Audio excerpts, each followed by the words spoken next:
across the UK, on DAB+, on YouTube, on your mobile, and on your side.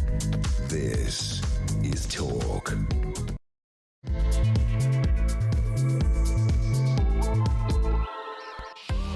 Well, a very good evening. Lots to talk about, including the Iran war. Is it actually all about China? We'll answer that question a little bit later on. We'll also ask whether Blair is right to say that we should be cozying up to America. Clearly, Labour doesn't think that. Where are we, especially economically as well? Rachel Reeves has been in the House of Commons in the last couple of hours. Also, with this big controversy over jury trials, David Lammy has been talking to Labour MPs. We'll be speaking to Carl Turner, one of the big opponents of changing jury trials. We'll talk to that a little bit later on. And also, with the war raging in Iran, the MOD is asking troops, do you want to wear makeup and nail polish? I really wish I was making this up. I'm absolutely not. We'll also talk about officials at the Government Digital Service offering a new web tool to calculate the cost of civil service meetings. I've often said that you should calculate how much a meeting costs before having it. Also, why is Boris Johnson meeting Kemi Badenoch this afternoon? Could he be making a return? Very interesting in that Australia granting 5 Iran women players refuge as Trump is offering asylum. We'll talk about that. We'll talk about what extremism actually is and how we get it off our campuses here in the UK. The Royals too. Andrew, more embarrassing pictures, and Eugenie stepping down from an anti-slavery charity. They don't want her anywhere near them. Lots to discuss, and I'll speak to Isabel Oakeshott in just a second on all the big international stories of the day in just a second here on Talk. And of course, I want your views on all of it. 0344 499 1000 is the number to call. You can text me 87222 with the word Talk in your text. You can tweet me at talkTV. Follow me at Peter Cardwell. You can send me a WhatsApp text message. You can send me a WhatsApp voice message, less than a minute, please. Or you can give me a ring, all on the main number, 0344 499 1000. Stay with us here on Talk.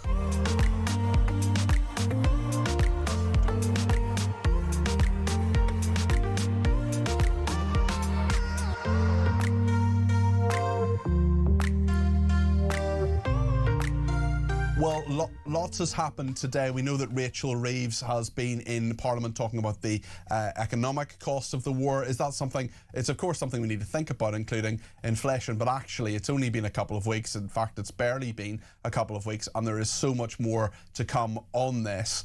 Inflation may go up, the cost of living may go up, energy prices may go up, but actually, is that a cost worth paying? What do you think about that? 0344 499 1000. Let's hear a little bit from Rachel Reeves on Iran, warning about the upward inflationary pressure. Let me begin by paying tribute to our armed forces and by expressing my concern and sympathy for the British citizens whose lives have been disrupted by the conflict so far. I understand the anxiety felt by families and businesses during these incredibly uncertain times. And this conflict affects us all, and we must respond to it. As I have demonstrated time and time again, I will take the necessary decisions to help families with the cost of living and protect the public finances. Yeah.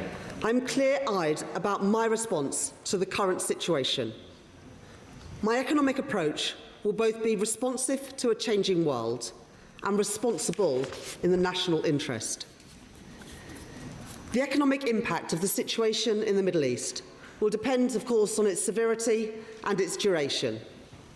The movements that we have already seen are likely to put upward pressure on inflation in the coming months. Rachel Reeves speaking in the House of Commons a little bit earlier on this evening. Yvette Cooper has been speaking to Sky News too and says Starmer is acting in the UK's best interests. The US president has the responsibility to do what he thinks is right in the US national interest. The UK Prime Minister has the responsibility to do what he thinks is right in the UK's national interest. That means sometimes we will disagree. That's Yvette Cooper speaking yesterday to Sky News, and the Prime Minister himself saying that some will use the Iran conflict to divide communities. I would argue many communities are already divided as we are. There's a big report out about extremism as well we'll talk about throughout the programme. Let's hear what the Prime Minister's been saying.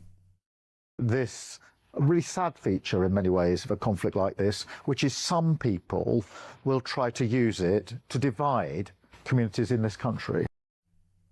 That's the Prime Minister speaking today. Dawn in Chelmsford says Rachel Reeves has already hollowed out our economy, and now it is not fit to deal with the new crisis. Sadly, she doesn't get it, says Dawn in Chelmsford. And Barry says, evening Peter, getting our troops to wear makeup is a cunning plan. Our enemies will die laughing. It will save on ammunition. Thanks to Jason too in the Lake District says, another Monday, 7 till 10. I'm making my sourdough for tomorrow and listening to the best 3 hours of evening radio. This is the new normal for me. Well, thank you for your kind message and your loyalty.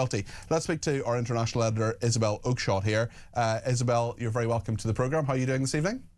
Good evening, very well, thank you. Tell us about this controversy about Blair being apparently wrong to tell Starmer to back the Iran war. This is criticism from a serving Cabinet Minister, Steve Reid, speaking this morning. Well, it breaks a convention. It's a sort of unwritten rule for former prime ministers not to go butting in on what their successors do, and all the more so if they are from the same party. So I can imagine just how very unwelcome it was to have that intervention from Tony Blair, particularly given his history with the Iraq War and how many people feel about how that played out and the way that he managed his alliances with the Americans at that time. So you would expect, I think, cabinet ministers and other Labour ministers to come out and say that Blair should not have said what he said. But I think a lot of our listeners will agree with Blair that the UK has not shown itself to be a reliable ally to the US in these very critical moments these last few days, and that may have long-term implications. Personally, I don't think it's irreparable in any shape or form under different leadership, but I think Donald Trump, once he's made his mind up about someone, yeah, he can kind of change on the surface. You know, we all know that he veers from one thing to another, but I think that Keir Starmer's blown it with Trump, and that may have some implications throughout the rest of his leadership. Well, let's see what the Housing Secretary Steve Reid said to Sky News this morning. This is what Steve Reid said. Tony Blair told a Jewish news event on Friday, I think we should have backed America from the very beginning. They were asking us to use our bases for refuelling. It's not like Vietnam. It's not like in Iraq. Well, he's absolutely entitled to his view as well, but it will be the Prime Minister and the government that take decisions in the national interest. What do you think he's right then, Tony Blair, or not? No, I don't agree with him. I think we need to learn lessons from Iraq over 20 years ago now, but there was a big inquest into that. There are lessons to be learnt. It is our government that will take decisions about what is in the British national interest. Isabel, we're both old enough to remember the arguments around the Iraq War. Do you think there's much in this, or is this just a nervousness of the UK establishment, the government, saying, well, actually, there is, in their view, no legal basis to this? Many would argue against that, and actually something that we should shy away from. We don't want another Iraq, which, of course, Tony Blair will always be remembered for, so therefore this is something that they should shy away from. Do you understand that reticence, and do you understand their points? Completely. And it's long been the case that polling has shown that British people do not want any more wars of choice. They don't want any more wars that they feel are discretionary, that we don't need to enter. And in fact, YouGov polling on this particular conflict shows about 58% of people are against UK involvement. The problem is that we don't necessarily get to choose. You know, there you've got Rachel Reeves standing up in the Commons today talking about the knock-on effect on our economy. Well, you know, yes, that's going to be very convenient for Rachel Reeves, a Chancellor that's presiding over absolutely flatlining a flatlining economy for pretty much her entire time in number 11, is now going to have a new excuse for why that growth that this government said they would put at the heart of their agenda has proven so completely elusive. But at the same time, by standing up there saying there is going to be an impact, you're acknowledging that the world is just too small and too interconnected to be able to just sit on the sidelines of a conflict like this. Now, that doesn't mean to say that you go in all guns blazing. There are different levels of support that we can give our allies, or by the same token, anti-Iranian regime actions that we could be taking very simply. For example, prescribing the IRGC, sending the Iranian ambassador packing, and so on. There are symbolic things that we could be doing that stop well short of what I think British people fear, and that is the idea of sending in our brave men and women, service personnel, actually into Iran. And literally no one's talking about that in any case, boots on the ground. Yeah, it's really interesting, actually, just turning to what's happening in Australia. 5 Iranian women's team players granted refuge in Australia. Donald Trump offering to fly the whole squad to safety in the United States. 5 have already been taken care of and the rest are on their way, says Trump. Some, however, feel they must go back because they're worried about the safety of their families, including threats to those family members if they don't return. In any event, the Prime Minister of Australia, that's Anthony Albanese, of course, doing a very good job having to do with this rather delicate situation. God bless Australia. It is a delicate situation for Iranians around the world, not just those who are living in Iran, and we've got to remember that, Isabel. And there are, the Iranian diaspora is huge, and there's a huge number of them in the UK. I think you and I have talked about this already. Yeah. I mean, you can see that in terms of the turnout on our streets on these various anti-regime protests, and much smaller, I'm glad to say, pro-regime protests have been. But this is a case across Europe. I mean, I was in Austria a few weeks ago and found myself caught up in a huge anti-Iranian regime protest, and actually walked along with the marchers for a little bit. And the scale of this was extraordinary.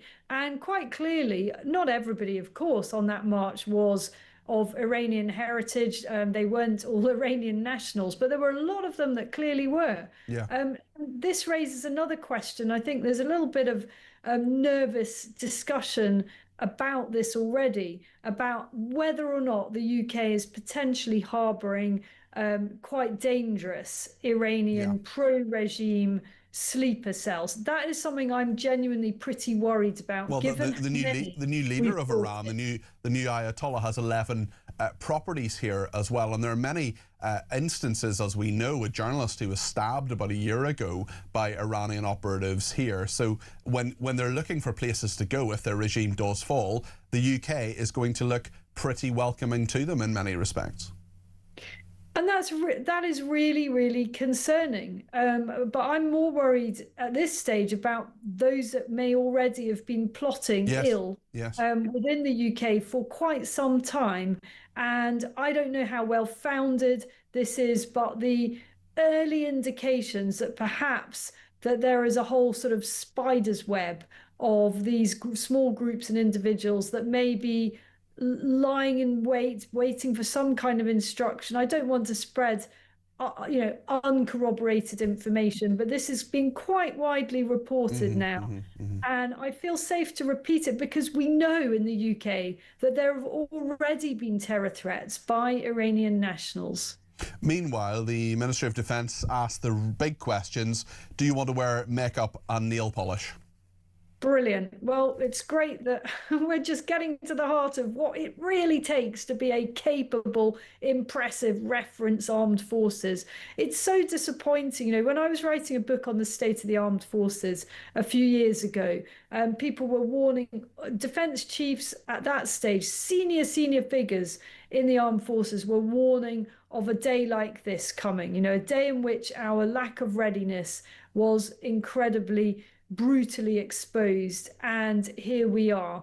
And yet, how are we diverting attention to these trivial matters? Even at that time, when I was writing that book in about 2019, something like that, the good news was that all around the world at that time, it was still the case that people looked up to the British Armed Forces. And I do really worry that that is being completely corroded away. All of them were surveyed on woke, gender-free changes, which could see men wearing makeup with long hair or hair extensions, painted nails and earrings. The consultation from Army HQ asked soldiers if they agreed on rules on makeup should be gender-free, explaining that this means that men, women and non-binary service personnel can all wear makeup the same way. It includes natural eyelash extensions and nail polish, although this can't be of a bright colour. I'm sure that's a relief. Makeup being currently banned for men. They should have short hair which does not reach the collar or onto the ears. The review also suggests laying down rules for facial aesthetics, such as fillers and microblading, and for the first time, recovery periods for tattoos and piercings. Sorry, I can't fight because I've had a tattoo and I'm in a recovery period. This is where we are. I mean, it's absolutely absurd. I mean, many of these things that you've listed are quite high maintenance. I mean, eyelash extensions, seriously? I mean, you don't want this stuff to be getting in the way of your ability to jump out of bed and respond to an urgent alert, to be doing whatever it is you're supposed to be doing to keep our country safe. I think it's nonsense. I haven't read the original survey. I don't know. I'm trying to think, is there some excuse for this? But I can't come up with one, really. How are things in Dubai at the moment? So thank you for asking. We have had a much quieter day today. I'm afraid it's been tougher in Abu Dhabi, the neighbouring emirate here. And we've had less chucked at us by way of missiles, drones and so on. There have still been a few, but it has been a lot calmer today. And whenever that happens, you sort of think, oh, well, you know, can we relax a bit? Does this mean that the Iranians are running out of basically of ballistics and drones to throw in our direction? Or does it just mean that there's a pause for some other strategic reason? Who knows? The real concern is that, as many of our listeners will know, the drones themselves that are being shot in the direction of the UAE are quite relatively cheap to make and easy to launch. Whereas the intercepts are extremely expensive and sophisticated. So it then becomes who can last longer in that situation. Isabel, thank you very much. That's Isabel Oakeshott there, who's Talks International editor. What do you think of what she said? 0344 499 1000. In just a few minutes, we're going to have the return, or perhaps the shifting from my weekend shows to my weekday shows of the Debate Desk. If you haven't seen this before, it's where we put the main stories of the day to two big thinkers on the Debate Desk, Matthew Goodwin-Freeman and Andy Williams, who have been regulars on the weekend shows, are joining us now during the week, and different people will do it 5 nights a week. It's going to be a regular show, and of course a regular on the show. And if you want to ask them questions, if you've thoughts about what they're saying, let me know. 0344 499 1000. The Debate Desk, the first one of my new evening shows, is next.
He is a weak, spineless coward of a man.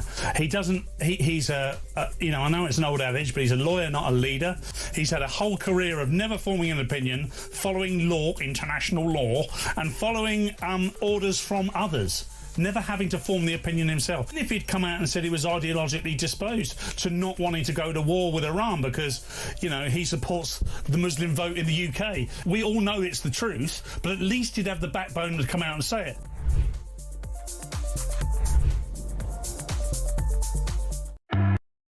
across the UK, on DAB+, on YouTube, on your mobile, and on your side. This is Talk. Well, we're going to go now to the debate desk, and I'm delighted that Andy Williams is with us, the political commentator, and Councillor Matthew Goodwin-Freeman, Conservative councillor and commentator, with us. Great to have you on the first debate desk of the evenings. How are you doing? Good. Yeah, good. Thank you for having us. Good stuff. It's good to see you in the evening for a change. Indeed. Well, the darkness helps because you can see me less well. That's definitely helpful.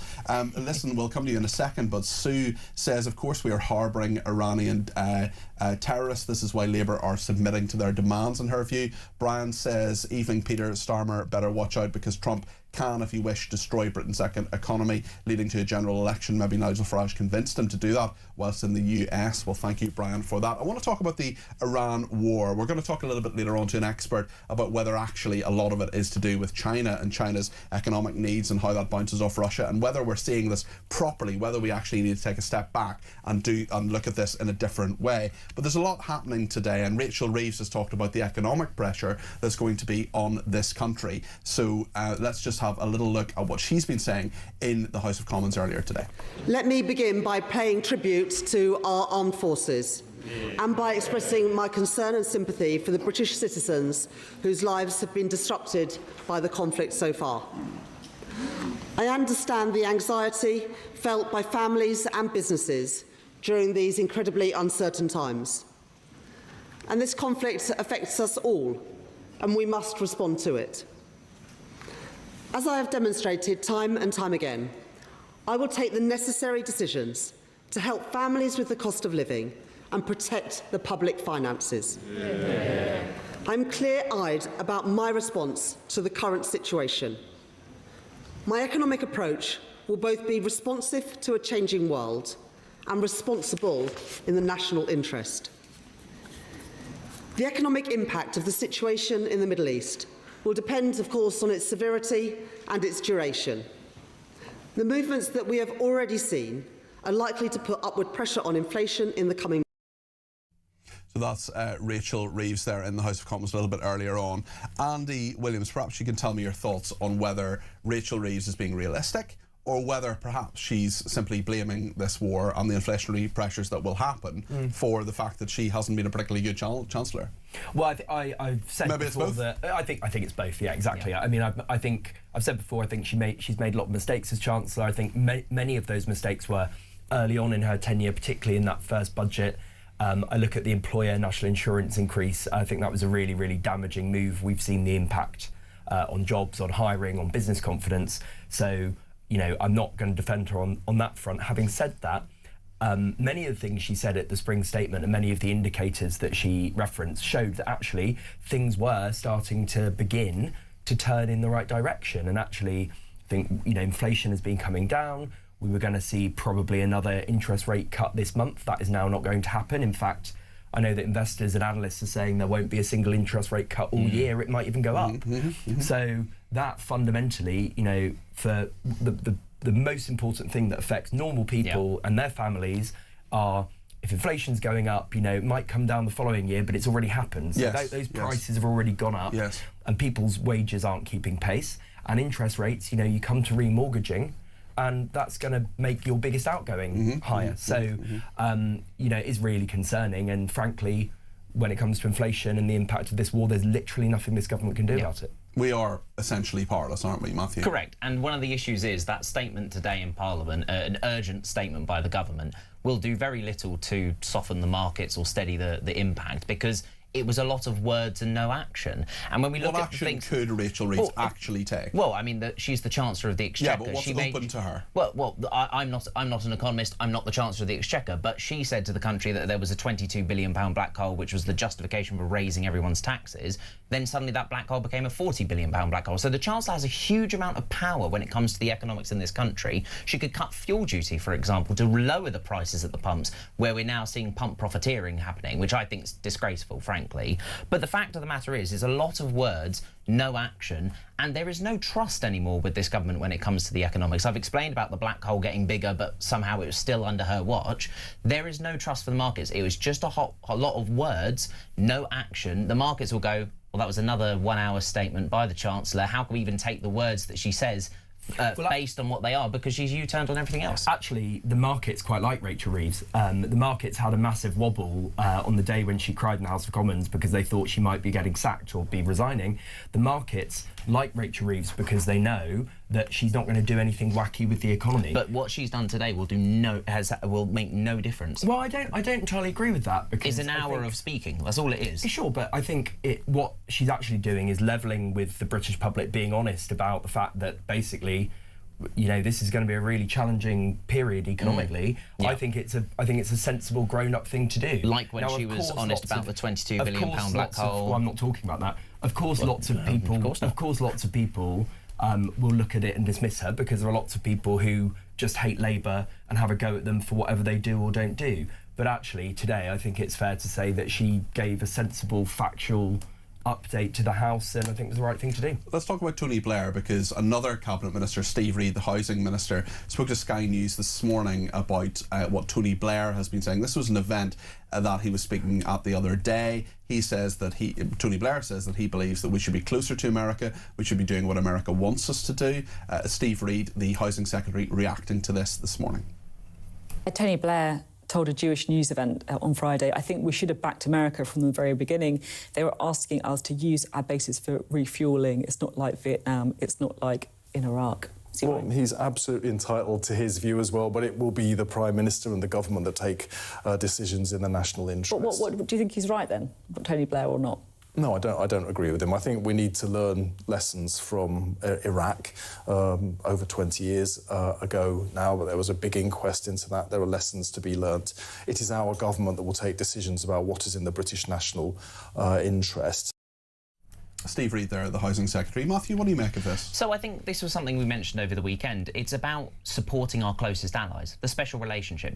America is Britain's closest allies. And what Keir Starmer did is he dithered and delayed about making a decision to give America access to our bases. At the time when they came calling, we went, oh, well, let's check with what the lawyers say. I'm sorry, but that's not right. Sometimes we do have to jump... Doesn't international law matter? Oh, according to Keir Starmer, it matters more than anything else. Does it matter to you? Some international law matters. The rest, I think, is up for interpretation. Because at the end of the day, things like the Chagos deal, where we're paying £30 billion to hand away islands that we own based on an advisory decision of an international court, is ridiculous. But on Iran itself? On Iran, I think everybody's been calling for the end of this despotic regime. And so the fact that there was an opportunity and the Americans went, well, we can do this for the world, we need your help, we should have said, we're here with you. No one is here, well, no one should be here defending the Iranian regime and saying how brilliant the Ayatollah was. I'm furious with the protests that we've seen across the country. But Steve Reid's not doing that. No, but it's the greater point. It's the point of we should be supporting America in doing something everyone wants done, ending the despotic regime in Iran that kills its own people for protesting. I agree with you, and I'm basically on your side, but the point is that you could make that argument about what's happening in Sudan, about what's happening in Nigeria. Absolutely. That, are we going to be the world's policeman and just intervene in every conflict? But we want to be a great state, don't we? We want to be Great Britain. What's happened to this great island if we now go, well, actually, we're not sure about it. We don't want to be an influencer on the world. Look at America. America is leading the world in making decisions and changing the world order. But they're always going to be that way, aren't they? And because we they're should a be superpower. there by their side. We're not going to be a superpower, though, are we? Why not? Why shouldn't we? We should be a superpower. We've got to get back to that. We can't talk down anymore. We've got to get there. Okay. And that's what Britain should be. This is, I'm afraid, a sort of insane mindset that because we're called Great Britain, right, that we should be behaving exactly the same way today as we did 1939 through 1945. The world's changed.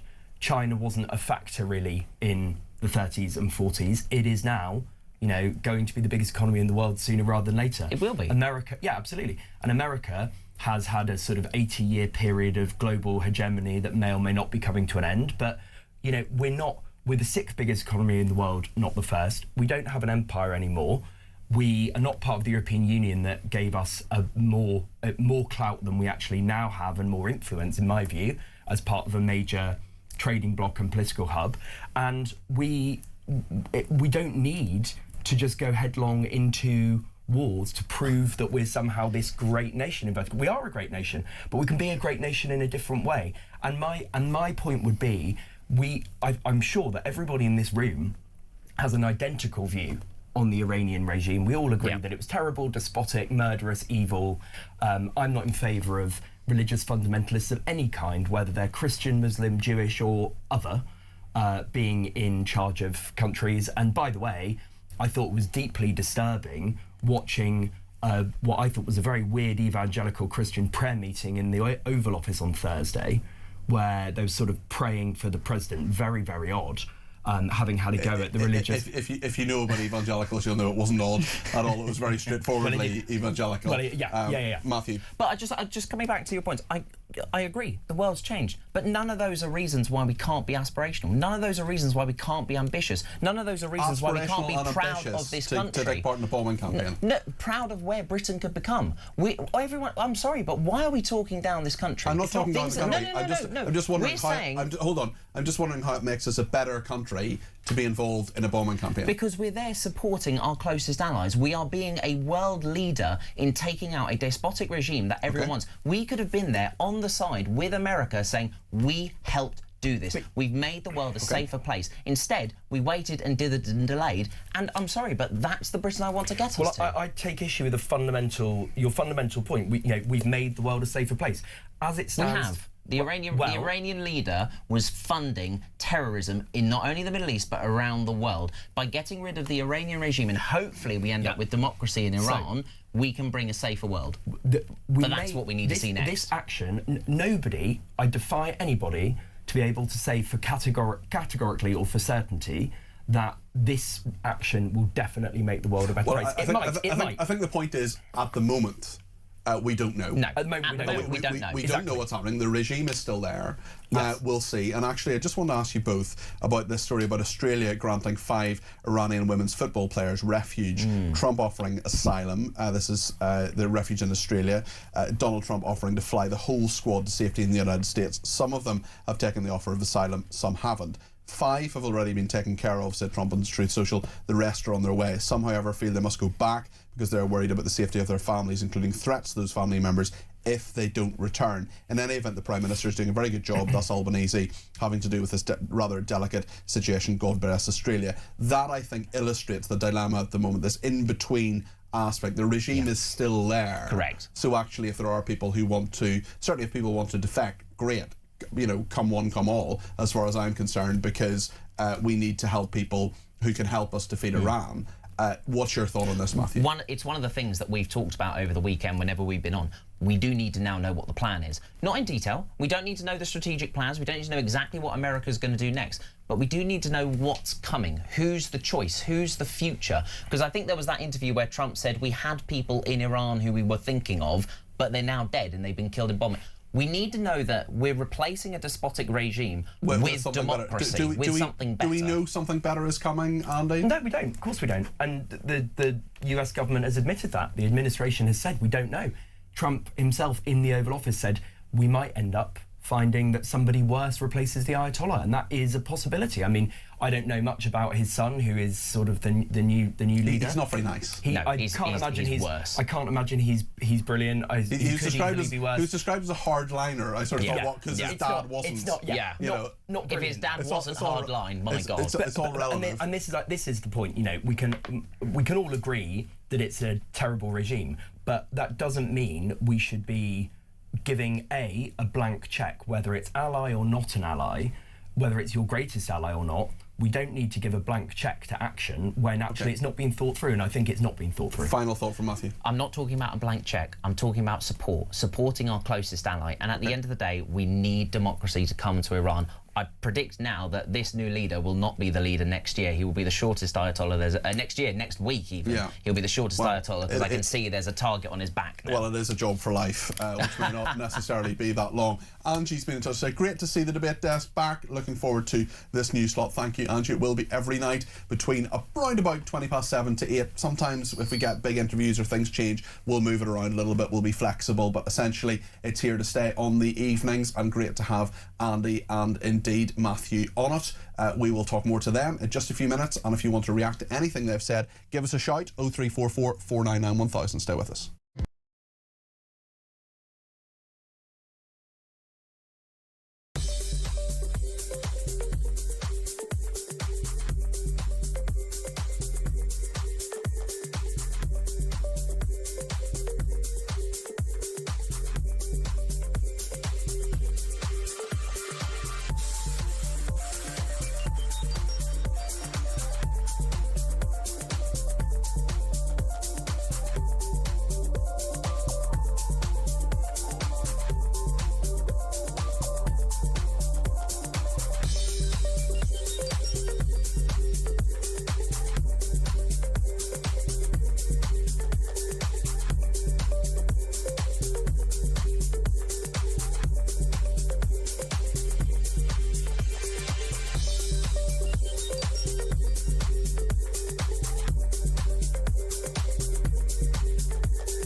Across the UK, on DAB+,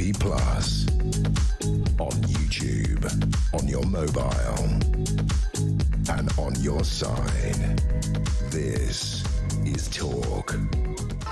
Well, we're on the debate desk with Matthew Goodwin-Freeman and Andy Williams. If you want to talk to them and have a chat with me as well, 0344 499 1000 is the number to call. I just want to talk to Matthew just for a second about something that's happened in your patch. I know you're a councillor in Harrow, and we've had this bizarre incident where Hindus celebrating celebrating Holi, the religious festival, have been attacked. Serious questions asked. Hundreds of Hindus gathering peacefully to celebrate Holi at the Harrow Civic Centre car park during an event, but towards the end of the evenings, the celebration was disrupted. They identified a Muslim group. The official statement from Harrow Policing Lead said a 14-year-old boy was arrested on suspicion of a fray and racially aggravated hate crime offences as he was heard making racial slurs towards the black community. I'm aware of speculation circulating on social media that there are concerns that Hindu-phobic language was used. I've been in regular contact with the investigation team who informed me that this is not the case and the incident was not targeting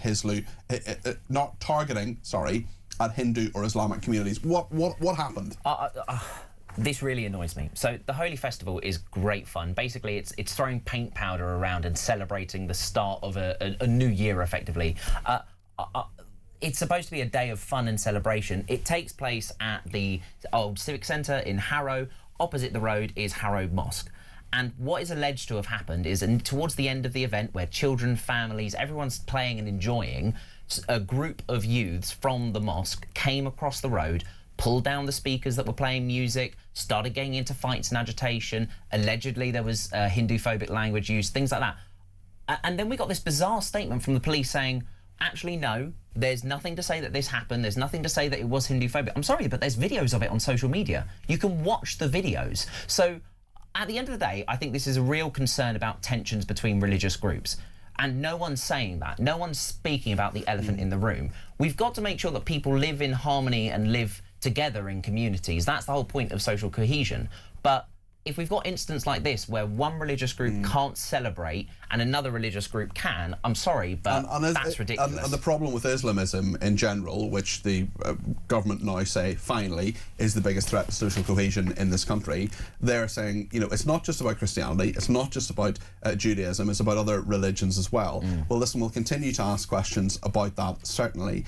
In regard to social cohesion in general, we've got this big new government strategy today. We've got a czar who's going to talk about anti-Muslim hatred. What's your view on it, Andy? I mean, from what I've read of this strategy, I think it seems like broadly a good thing, a sensible thing.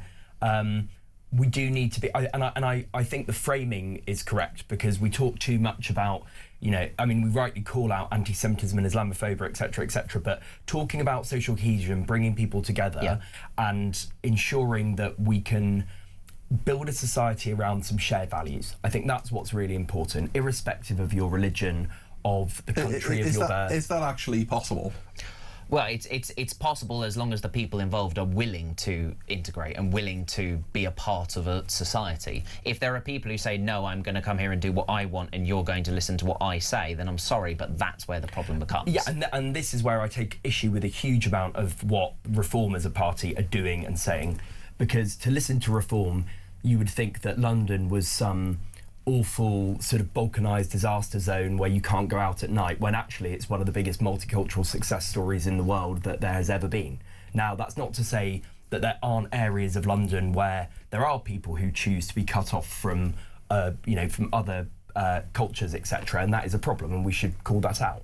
But generally, I think it works pretty well, and we should be doing more to, you know, more to talk about social cohesion and more to promote it. The one thing I'd say is, I was looking up today the figures on religiously motivated hate crimes. 45% of religiously motivated hate crimes are anti-Muslim hate crimes. So it's more than anti-Semitism, actually, which is 29%. But that, not to deny that, but that's of the crimes reported. And there is a massive underreporting in this country of crime. And I believe that in certain communities there is a massive underreporting of crime towards that religion, because for a lot of religious communities, they just see it as, well, this is something we have to put up with. So I take that figure with a pinch of salt, because it's a massive underreporting of crime as well. And we shouldn't be starting to play certain religions against another. This is why the whole idea of coming up with an Islamophobic definition is actually quite contentious, because if we start having a definition for one religion, do we have to have a definition for every religion? I think we just need to focus on social cohesion, shared values, getting people to start actually working and respecting one another and living in what I would like to call this Great Britain. We're going to talk about not just the cost of meetings in the civil service, but also soldiers wearing makeup and nail polish, the male ones rather than the female ones, or the non-binary ones who of course don't exist. Lots to discuss in just a minute here on the debate desk on Talk. Stay with us.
He is a weak, spineless coward of a man. He's you know, I know it's an old adage, but he's a lawyer, not a leader. He's had a whole career of never forming an opinion, following law, international law, and following orders from others, never having to form the opinion himself. If he'd come out and said he was ideologically disposed to not wanting to go to war with Iran because, you know, he supports the Muslim vote in the UK, we all know it's the truth, but at least he'd have the backbone to come out and say it.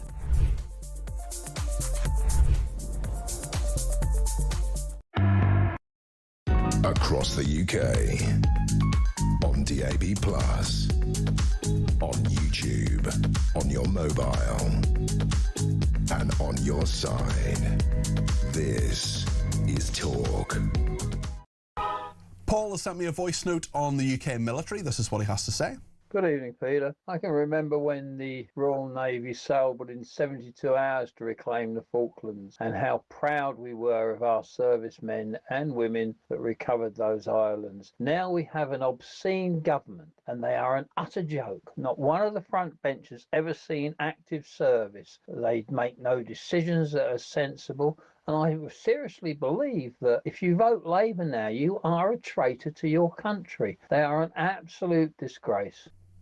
Andy, quick thought on that? I really object to that language, traitor to your country. I mean, it's just, that's, you know, we can all have different opinions about whether this government is good, bad or ugly, but you don't call your fellow citizens traitors for voting a particular way. But what about, okay, forget about the language, what about the content? It's a very good point. Within 72 hours, we sent ships off to sail and fight and defend the Falkland Islands. We're now waiting, 2 weeks for a destroyer to get over to Cyprus to help us in a war that might be over by that point. The point, the substance of what Paul is saying is right. We're an absolute shambles where we are right now.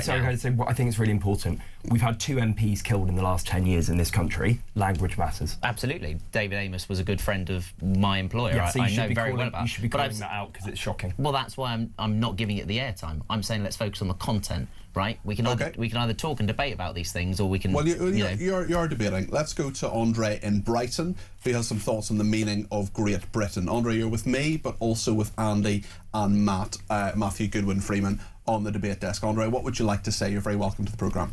Good evening. Yes, he said Britain. He mentioned Great Britain. It's a geographic expression from the Middle Ages. It refers to the largest island to distinguish it from Little Britain, which was in Brittany. So it's a very old geographic expression. It isn't a boast, as in my team is great. You know, so it's a bit silly saying we were Great Britain. And at the moment... We were, though, Andre. We were a stronger country. We were a more... an empire, but at the moment, the country isn't great because if you turned up on the borders of Russia, China, India or Pakistan or any country in the world without a passport, you would be detained, imprisoned and deported. You would not be given welfare benefits in a hotel. Britain is a ridiculously stupid country. Everyone can see that. I know other countries in Europe have lots of immigrants and refugees, etc. But Britain is ridiculous. They're an island. They have the ability to stop it. If you've got a land border, it's more difficult. But when you've got an island, and the Conservatives are to blame because it all began under them in 2018 under, I think it was Theresa May or Boris Johnson. And these idiots can clearly see if you allow a few hundred to come, that will rise to a few thousand, then tens of thousands, and now 50,000. It's the most short-sighted stupidity in history. Britain is idiotic. And, you know, it's very hard to believe. And these people are not genuine refugees. They're not fleeing from Nazi gas chambers. They're just people who've been in France and Germany and Sweden. They've lost their asylum claims there, or they think Britain's much better because they hear on the internet. Andre, just stay there just for a second. I promise I'll bring you back in, but I want to find out what Matthew and Andy think of what you've said. Matthew, there's major problems with immigration that Andre is saying there, and it's the Conservatives' fault. Well, look, the Conservatives messed up. That's why the Conservatives aren't in government anymore. The Conservatives came up with the Rwanda plan, which a flight hadn't even taken off, but we saw a 30% drop in the number of people coming here. But frankly, I want us to be tougher. And I've come on this show and other shows for nearly 2 years now to say we need to be tougher. I think the second that boot touches the sand, if you arrest the person, if you detain them, and you put them into the back of a police van and put a video of that on social media, suddenly the migrants in France will think twice before coming to Britain. We are incredibly soft. During COVID, we managed to pop up these Nightingale hospitals overnight, never needed to be used, but we could maybe come up with Nightingale detention centres, process people quicker, change the law to say if you don't turn up with documents, it's an automatic refusal. But the Conservatives can't do that. We're not in government with the majority anymore. Labour are. They've got a 100-and-something seat majority. So they could change this overnight if they wanted to, but we can't. Andy? Yeah, I mean, the Conservative presided over an unprecedented 4 years of net migration that was greater than the previous 40. We know that they didn't have a credible plan. I don't think the Rwanda plan was a credible plan. And I think there are trade-offs to be made, absolutely. I think that if there'll be lots of people listening to this who think reforms plans are brilliant, and they might work, but in my view, the balance is wrong in terms of being tough and being fair to the British people, but also being compassionate. It's not true that none of these people coming across are true asylum seekers. Estimates say that it's something in the region of 25%. We obviously don't know that, but that seems like a fair approximation. Well, those who come here and are assessed for asylum, 76% of them get asylum. 76 of them. Sorry, but I'm talking about people who are right. Okay, yeah. So your figure stacks up. Yeah. That's what I'm saying. Yeah. Thank you. So you know, it is the case that many of these people are genuine asylum seekers who are genuinely fleeing conflict and, you know, war and disaster in places in the world. And I think we have a responsibility to be compassionate about that, even though there is obviously then a tension with what people want to see in terms of the number of people coming into the country. Andre, what do you think of that? Well, he's just talking rubbish. They're not fleeing from France. France is not at war. They haven't come straight from Sudan, Eritrea, or Somalia straight to Britain on a plane. They've gone through many other countries, and of course these other countries have refused their asylum claim, and they know they can get much better conditions in Britain. You just said 76% are given asylum. That is a brilliant incentive. 76. I mean, that's fantastic, isn't it? Yeah, you know, 3 in 4 chance of getting it. So that's why they come, because they know they get a hotel, they get food, they're allowed to go out. Britain, of course, English language, of course. They know Britain. Look, there are millions and millions of people in Britain today who've got British passports, who came here as refugees, asylum seekers, or came here illegally and were given an amnesty by Labour governments and even Conservative governments. So Britain is definitely the best place to be an illegal immigrant. There's no doubt about it. The English language, the welfare benefits, the NHS, the fact that you can bring your family over. Why not? What's not to like? If you can risk your life. It's so damn obvious. A country is only as good as the people in it, and the British people at the moment are completely brainless. Your name's Andy Williams, isn't it? Britain, you're too thick to be true. Okay? Okay, well, Andy is not a thick man. Andy is an intelligent man. You may disagree with him, but at least there's a little musical interlude there, Andy, which I'm sure has followed you throughout your life. It very much has, and it's always people of a certain age who come out with that one, so it's it's usually quite telling. Well, I've occasionally come out with the Christmas side of things as well. Tech Op Dave loves that one in does, December, doesn't he? We've done it twice now, which is great. Yeah, that's okay. Right then, well, at least he has a sense of humour, that's the main thing. Let's talk about the cost of meetings. I think this is a really good idea, actually, because as someone who worked in the civil service as a special advisor for 3.5 years, I was always thinking, well, not always, but often thinking, we're spending a lot of money here. How do we look, Mrs. Miggins in her home, paying her taxes in the eye and say, actually, this meeting is worthwhile. I worked for the Northern Ireland office for 1.5 years, went back between London and Belfast many times, Brussels as well. Was that travel justified? Was sitting on the plane thinking, is this actually, this? Do I have to be there for work? Is this something that has to happen? Could this have been done by Zoom or in another way?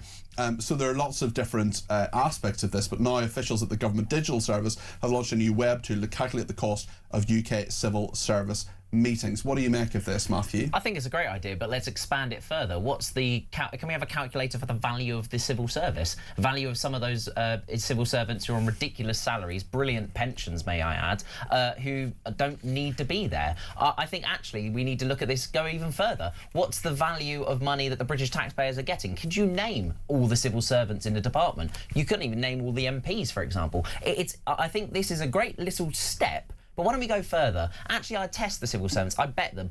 Try and see if you could come up with a tool that's actually the value of your job, and let's see if it matches the salary that you're getting. How do you quantify the value of a job? How do you quantify the value of a job? Not me to do. That's for the civil service to come up with, given they're paid such great bucks for it. Andy?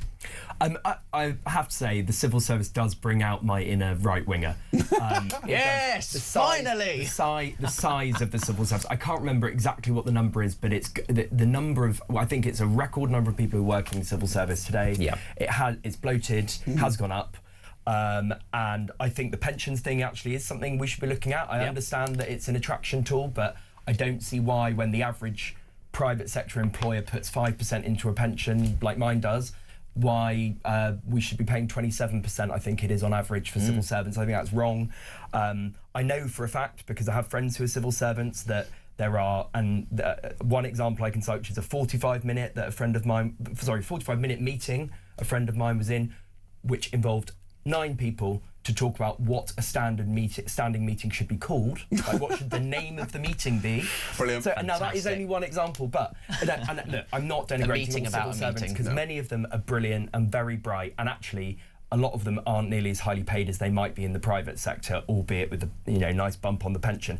But we do have too many civil servants, and they don't work hard enough. And it is a job for life, which is a problem as well. Because working in the private sector, as you do and I do, you're in a situation where if you don't perform, or if you're, you could lose your job through a process, yes, but you could lose your job. There are very, very few civil servants who actually they can move around department. They can move up a row, down a row. I've given this example before. I'll not be too specific, but there was a senior civil servant I worked with very closely who was not performing, who was not very good at all, and my political masters requested that she be moved, and she was promoted to another department. Well, remember one of the civil servants that everybody can probably name or remember is Sue Gray, who was head of the civil service in her department, and then wrote the report. She never actually ran a department. Oh, okay. But wrote the report on Boris Johnson, ended up becoming an advisor to Labour when they came into government for the first 100 days. So there's a career path for anybody in the civil service, but at the end of the day, if you cannot quantify and say your job is valued and your job is actually making a quantifiable difference, then I'm sorry, but the calculator needs to get rid of them. I mean, the refrain that's doing the rounds in Westminster at the moment is people saying, maybe Dominic Cummings was right about some of this stuff. And I actually... Well, Morgan McSweeney certainly thought so. Definitely. Yeah. And I think Dominic Cummings, was definitely not right about everything. Evil genius. Definitely an evil genius. And actually, one of the things he was largely right about was the fact that the civil service doesn't operate nearly as effectively or as fast as it should. And by the way, and I can't remember which department it is, but there is a government department where the average number of sick days taken by the civil servants is 12. And that's the average. 12 sick days a year on average. Right. So, and I love right-wing Andy. Literally 1 minute to talk about makeup in the MOD. Go. Frankly, I don't care as long as they're here to defend our country and actually will. But I mean, this is just. You could have facial aesthetics such as fillers and microblading, plus recovery periods for tattoos and piercings. Well, I mean, I looked into this, and the final line of the story is this was not an official army survey. It's a non-story. Okay.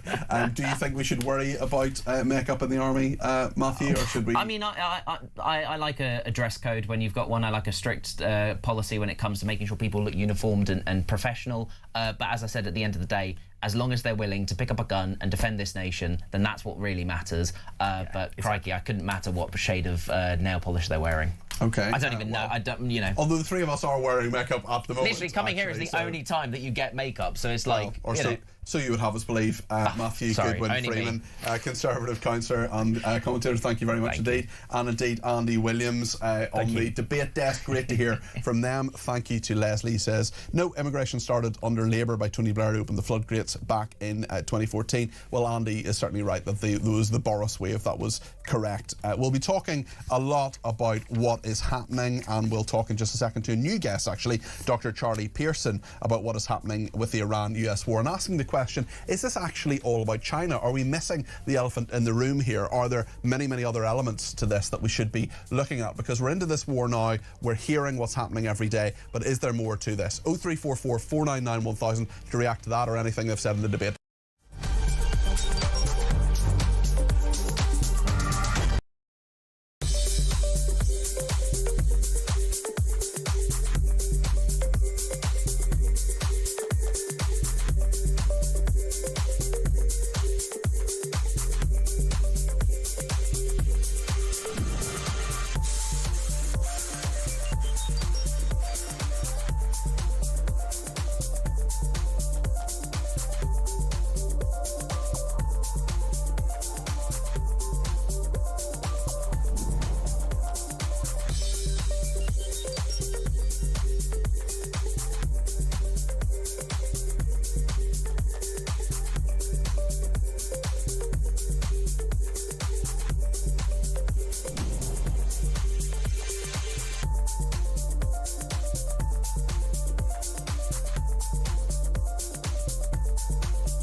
Across the UK, on DAB+, on YouTube, on your mobile, and on your side. This is Talk.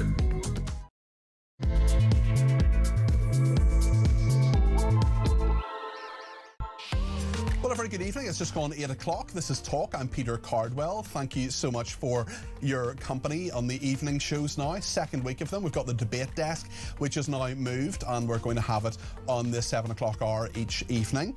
Lots happening on the Iran war. Donald Trump not happy with the new supreme leader, the 56-year-old son of Ayatollah Ali Khamenei. Oil prices jumping 20%. The RAF Typhoon jets shooting down and intercepting drones heading towards Jordan and Bahrain.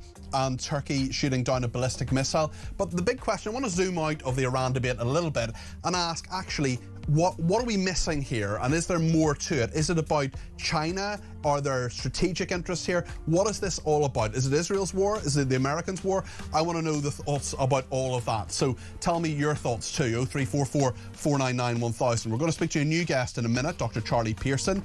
We're also going to talk about Iran's new supreme leader a bit later on in the hour, and about extremism in this country and efforts by the Labour government to halt extremism, and universities that don't do that, could they actually face closure here in the UK? Lots to discuss, and I want to discuss it with you as well.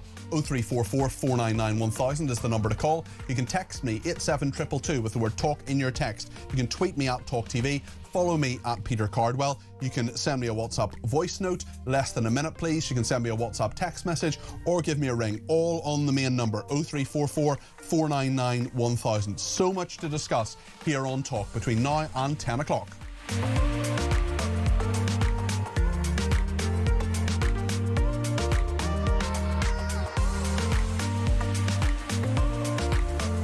Well, we'll get to your calls, texts, tweets and voice notes a little bit later on this hour, but I want to speak to Dr. Charlie Pearson now. He is Assistant Professor of Security and Global Studies at the American University in the Emirates. Charlie, your first time on this programme, you're very welcome. Thank you, Peter. Yeah, pleasure to be here. I was fascinated to read and hear a little bit about the kind of thoughts about the geopolitical context of this war, and I wonder whether we should see this as an Israeli war, an American war, and actually the role of China in all of this is fascinating and little discussed. I just wonder what your thoughts are on that matter. Yeah, absolutely. This is turning into quite an international conflict as well. It's not just the Arab world that is being affected. We're seeing this spill over into the geopolitics of other regions, Europe feeling affected through economics and through its need to help assist in the defense of some of these Gulf countries. You mentioned China. I think this is a really interesting dynamic. It's not one that's being talked about too much, but it's right to question and try to be critical about what else might be going on here. Of course, we've seen the American forces in the past think about natural resources as something that they can gain from other conflicts. We remember Donald Trump talking about how natural minerals should be part of any deal with Ukraine. We've seen him make these references to the Democratic Republic of Congo as well. So when it comes to Chinese demand for oil, for example, a huge proportion of this comes from Iran. So if we were to make that connection, I would make it through energy dependency that China has on this region. So through the Strait of Hormuz, we see 20% of the world's oil travel through. But 70% of that oil goes to China. So this is a key aspect we could think about.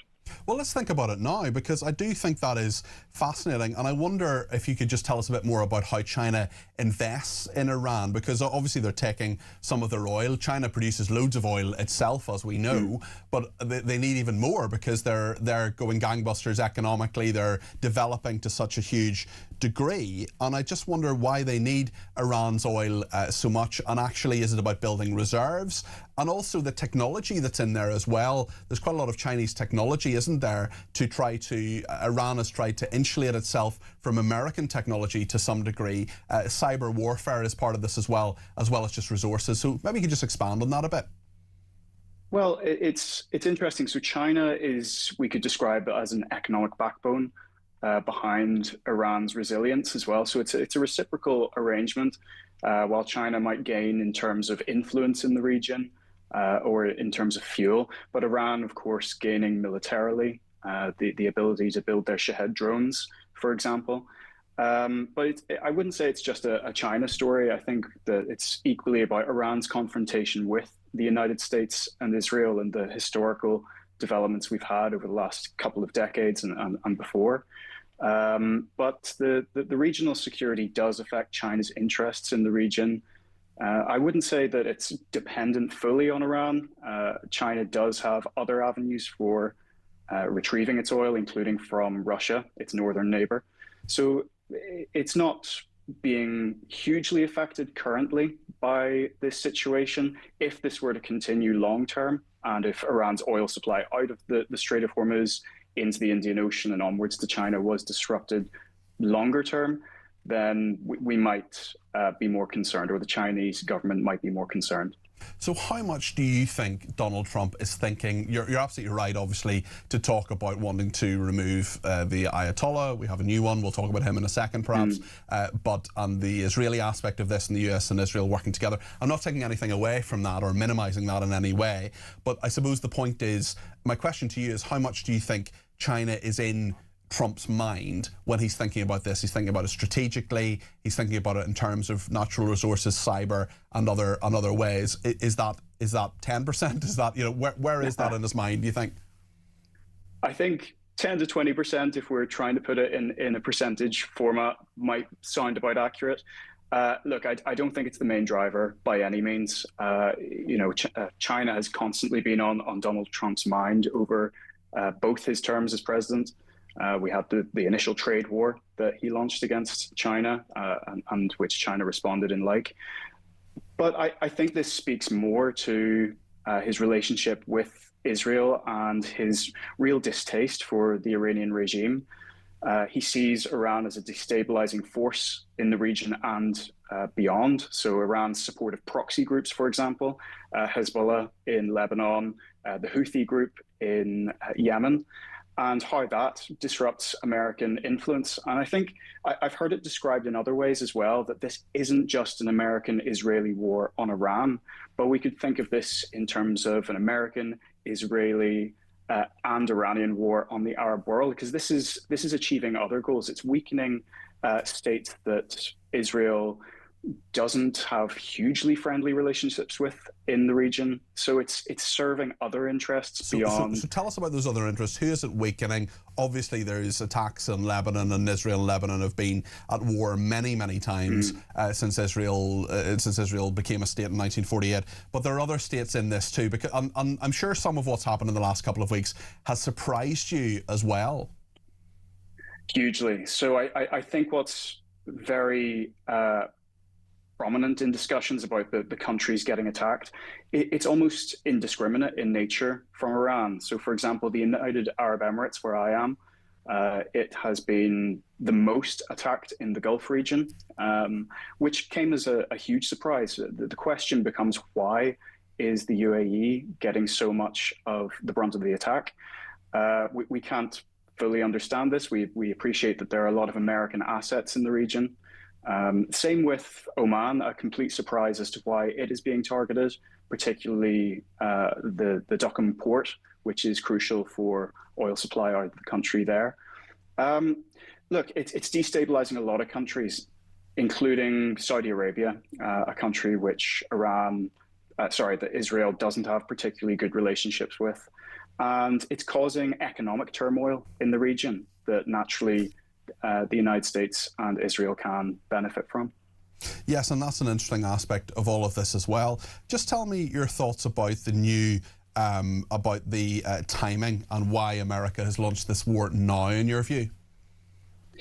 I think the timing comes down to Israeli intelligence. So this war has been building for, I think, since the very beginning of Trump's presidency. We saw the 12 Days War last summer, of course. We saw when Donald Trump and Benjamin Netanyahu targeted nuclear facilities within Iran.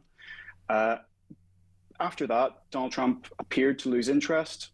He moved his attention onto Venezuela, where the United States could further increase its oil supply, as it has done, and then move his attention back to Iran again. And I think the reason for that has been building these last few weeks in particular. But I think the main reason is Israeli intelligence. The Israelis appear to have told Donald Trump that we need to go now. We have and those strikes were incredibly surgical in some ways. Yeah. Anyway, there are obviously controversies over some of the lives that have been lost. But when it comes to senior people in Iran, they really did take out quite a few. Tell me your thoughts on the new leader, on the Ayatollah's son. He was the front runner coming into this election by the body of experts that creates the new supreme leader, Mujtaba Khamenei. So he is the son of the most recent supreme leader, Ayatollah Ali Khamenei. He's seen very much as a hardliner, someone who the Islamic Revolutionary Guard Corps, which is the body carrying out many of these current attacks, he's very associated with them. What it tells us is that the IRGC, this military unit within Iran, has a lot of power over how the next supreme leader gets elected. Because Mujtaba Khamenei, he doesn't have the background that we might expect. He's not a senior cleric. He's not an Ayatollah, which is one of the highest levels within Shia Islam that you can get. Will he be known as an Ayatollah now? Will he be elevated to that rank? I think he will very quickly be elevated. Well, it depends how long he lasts. There's talk about Israel targeting the next supreme leader as soon as he was named. Yes. So we'll see if that occurs. But the last supreme leader, Ali Khamenei, he wasn't a senior cleric when he took over either, and very quickly was elevated. But the other interesting aspect of this is that in the Iranian constitution, it's frowned upon severely for the next supreme leader to be a son, to be hereditary. Right. Okay. So this might cause even more strife within government departments or within senior figures. Tell me your thoughts about the power dynamic between Israel and America. I mean, there's so many conspiracy theories around this that I'm not going to entertain. But when you look at, since the 12th Day War, for example, Iran massively restocking its missiles with China weaponry, the US thinking about not letting them build up stocks any further. I mean, is it too cynical? Is it too direct to say that this is America's war and Israel is sort of a happy secondary player in all of this? They're always going to be subservient to the Americans, certainly in terms of firepower. This is not going to be an equal partnership. It's possible to say even this time that America is the secondary power, I think, because certainly from the intelligence reports I'm receiving, Israel is the driving force behind the military action. Okay. They determined the start date for this activity. They are the ones carrying out what you mentioned as surgical strikes against leadership in Iran. And it's Israel primarily that we see providing the video footage and the confirmation of which facilities have been hit. It was Israel who targeted the building in the city of Qom, which is where they elect the new supreme leader. Only days ago, they destroyed this building. So I would say that Israel is the primary actor in that regard, and maybe feeding further American action. Where is Britain in all of this? Anywhere? Or are we just a bit part player? Clearly the relationships with America are being strained by this. We know that UK-Israel relationships have been strained for some time. Just give me your sort of analysis of where the UK is in this, if anywhere. Sure. So the UK has been reported, I think, as being a bit slow in its response, particularly when it comes to the sending of the HMS Dragon from Portsmouth. Look, I think that when we're referring to defensive measures, the UK is actually doing quite well. I know that Cyprus has been a controversial element of this, and quite rightly so. EU partners have had to step in to help defend the Cypriot base, RAF base. But what we're hearing in the region is a much more pleasant picture of UK's involvement. So the UK today have been assisting in defending UAE airspace. They've previously announced how Qatar has been defended against drone attacks using UK jets. So the feeling here in the region is much more positive, that the 300,000, it's fewer than that now, but the 300,000 British citizens in the Gulf have been under British protection alongside Gulf states. Do you feel safe given how the UAE has been targeted, and what is it like for you? Can you continue to teach? Can you continue to work, or is it always there in the back of your mind, or perhaps the front of your mind? Yeah, it's been remarkable. I think that the success rate of the UAE in downing drones and ballistic missiles entering its territory, it's made me feel very safe. We have had classes continue. The Ministry of Education did move forward the spring break, so officially I'm actually on annual leave as of today for 2 weeks, simply as a precautionary measure. But the casualty rate has been extremely low as well, and we can put that down to 94% of all drones being intercepted successfully, 92% of all ballistic missiles, and 100% of all cruise missiles. The other thing I would highlight is the tempo of Iranian operations has reduced significantly. Today, as of Ministry of Defense figures earlier, only 17 drones and 12 ballistic missiles were needed to be intercepted, compared to 117 drones yesterday. So we're seeing a deterioration of Iranian capabilities, I would say. And yeah, I think most people in Dubai, in Abu Dhabi, would feel safe. I know there has been something of an exodus, but I wouldn't want to big that up too much, because the truth is very few attacks are being successful. Charlie, thank you. That is Dr. Charlie Pearson there. He is Assistant Professor of Security and Global Studies at the American University in the Emirates. New guest, hopefully he'll come back again. Thank you to Mary in County Down reacting to that interview, saying there are two chessboards at play here. The regional one is Iran and Israel, and the bigger one is America and China. The UK isn't even on board. The US would not throw itself so wholly and expensively into this conflict just to please Israel. The US is in charge, as always, in her view. So keep your comments coming in. 0344 499 1000. We'll take some calls next here on Talk.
He is a weak, spineless coward of a man. He's I know it's an old adage, but he's a lawyer, not a leader. He's had a whole career of never forming an opinion, following law, international law, and following orders from others, never having to form the opinion himself. And if he'd come out and said he was ideologically disposed to not wanting to go to war with Iran because, he supports the Muslim vote in the UK, we all know it's the truth, but at least he'd have the backbone to come out and say it.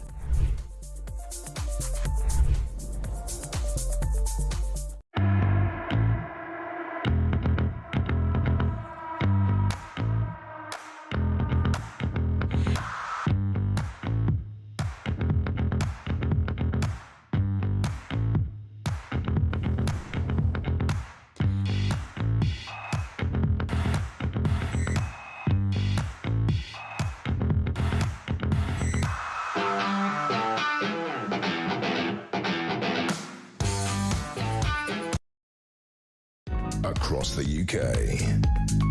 On DAB+, on YouTube, on your mobile, and on your side. This is Talk. Well, thank you to everybody who has been in touch, including Joanna in Salisbury, who wants to talk about the soldiers and says, hi, Cardi P. Hi, Joanna. Soldiers aren't allowed in with acne, so men don't need makeup. Men wearing hair extensions. Will it be dresses next to frighten the enemy with a knobbly knees contest? It is an absurd survey, certainly. Herbie has been in touch from Harrow and wants to talk about the Iran war. Herbie, you're very welcome to the programme. What would you like to say this evening? Good evening, Peter. Well, what I'd like to say this, you are Toller, who's got how much, 100-something odd £million of property in London. 11 different properties in London, some of them on Billionaires Row. Surely we should seize those assets immediately. Well, the problem is, Peter, he hasn't done it by working 9 to 5 days a week, has he? He's stolen that from the Iranian people. Absolutely. Exactly. A bit like Russia, you know, Putin's done exactly the same, and these despots do all the same. They ruin their people's lives, but they take the money and the people suffer. Why don't they wake up and see this? It's just inevitable, you know, having so much money, it's not possible. Herbie, you make some really good points there, and thank you for them. Let's go to Dan in Liverpool, who's given me a ring, 0344 499 1000. Dan, you're very welcome to the programme. What would you like to say? Right, Peter, I'm going to go on a little bit of a rant. I hope you don't mind. But my dad immigrated to the UK from Iran after he served their forces. He came as an actual doctor, so every time I see someone who claims to be an asylum seeker, who pretends to be on benefits or anything, claim to be a doctor, engineer, it makes my blood absolutely boil. This country has suffered from 30 years of absolute horrendous government, while they've all been sniffing their own farts, and we all have to suffer by their net zero policies. And how about this? Why don't we say, OK, if you're going to do something for the UK people, why don't you lower the tax on oil while it's an emergency right now? If we're going to suffer, do the decency and help us out right now. The way this country is going on, Keir Starmer and the military general who are acting so high and mighty and proud because of us coming late to the battle, maybe they're only happy because it's the first time in their life they've ever come last. When did your dad leave Iran? My dad had to leave Iran when the Shah came out of power, unfortunately, because both my dad and my granddad were quite high up in his forces. Unfortunately, they would have been executed. My dad taught me to love this country. I'm an English person. I will have people look at me because my mother's English, my dad's Iranian. I'll have people, and I pretty much sure you know which individuals I'm talking about who will never see me as England. And unfortunately, it's because of failed Tory policy, it's been failed Labour policy that has put a tag on people, good, honest people like me, my dad's generation, people who are mixed race, who just want to live in peace. Of course you do. And you know, you're as much of a patriot and you're as British and as English as anybody else, Dan. So I've no issue with that, and anybody who does have an issue with it, I think needs to take a long, hard look at themselves. I just wonder what you think what the UK should be doing right now. I think the UK should really look at growing a pair of balls. I love this country more than anything else, and unfortunately, Keir Starmer being as spineless as he can, what would Margaret Thatcher have done during this time? Well, she would have done what happened in the Falklands, I think. She would have sent the destroyer, she would have sent the air power, she would have sent all the firepower she could, and she would have backed up America. That's what I think she would have done. Do you know what's a sad thing, Peter? I say I love this country, but it's coming, the new generation I'm seeing, it feels like we're losing our patriotic side day by day, and that's a really sad thing. I think a lot of people feel the same way, Dan. And listen, thanks for your call. Really interesting perspective on that as well. Give me a ring anytime. I just want to fit in Kevin in Leicestershire now, just before we go to the break. Kevin, you're very welcome to the programme. What would you like to say? I'll try and be as quick as I can. No, you take it, Kevin. We've plenty of time, Kevin. So go on ahead. What a great call, by the way. I didn't catch his name. Who was on? You've just spoken. A second ago, Dan. That was Dan in Liverpool there. Do you know what? He's still on the line, so he's listening to what you're saying, Kevin.